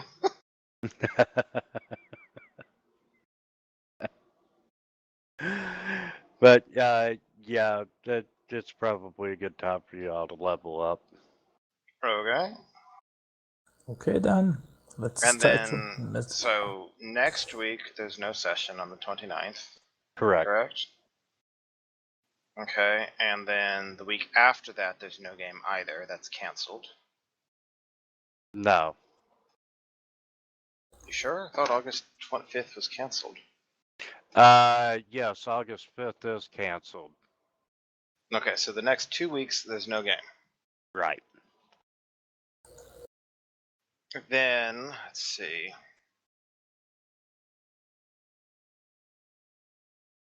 And then, okay, so then August 12th is the next time we will actually have a game. 3 weeks from today.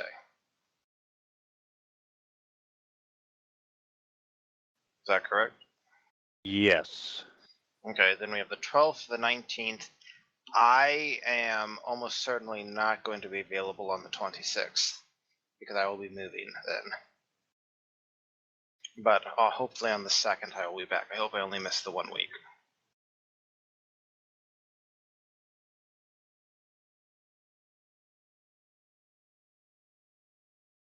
What date won't you be here again? The 26th of August.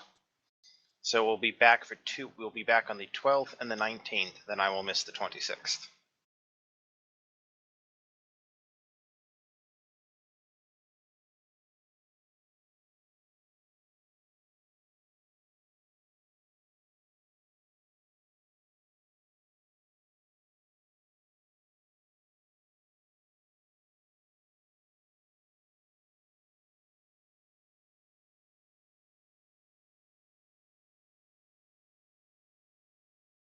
Okay, so we're now level 8. Yep.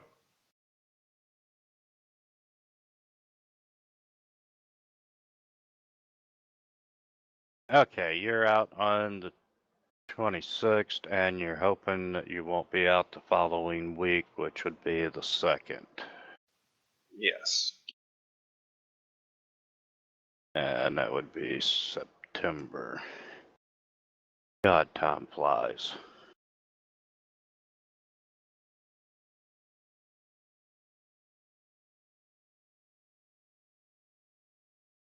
And everybody's good to play on the 19th.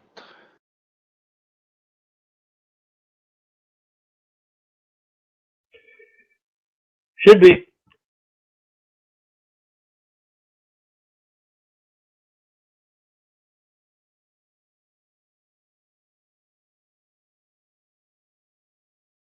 Yes, 12 and 19 and 26. 12 and 19 probably okay.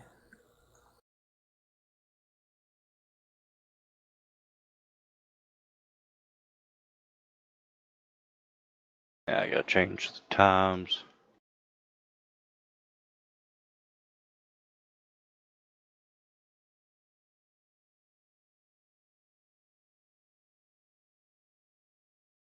Okay, we'll see what Poppy is gonna do.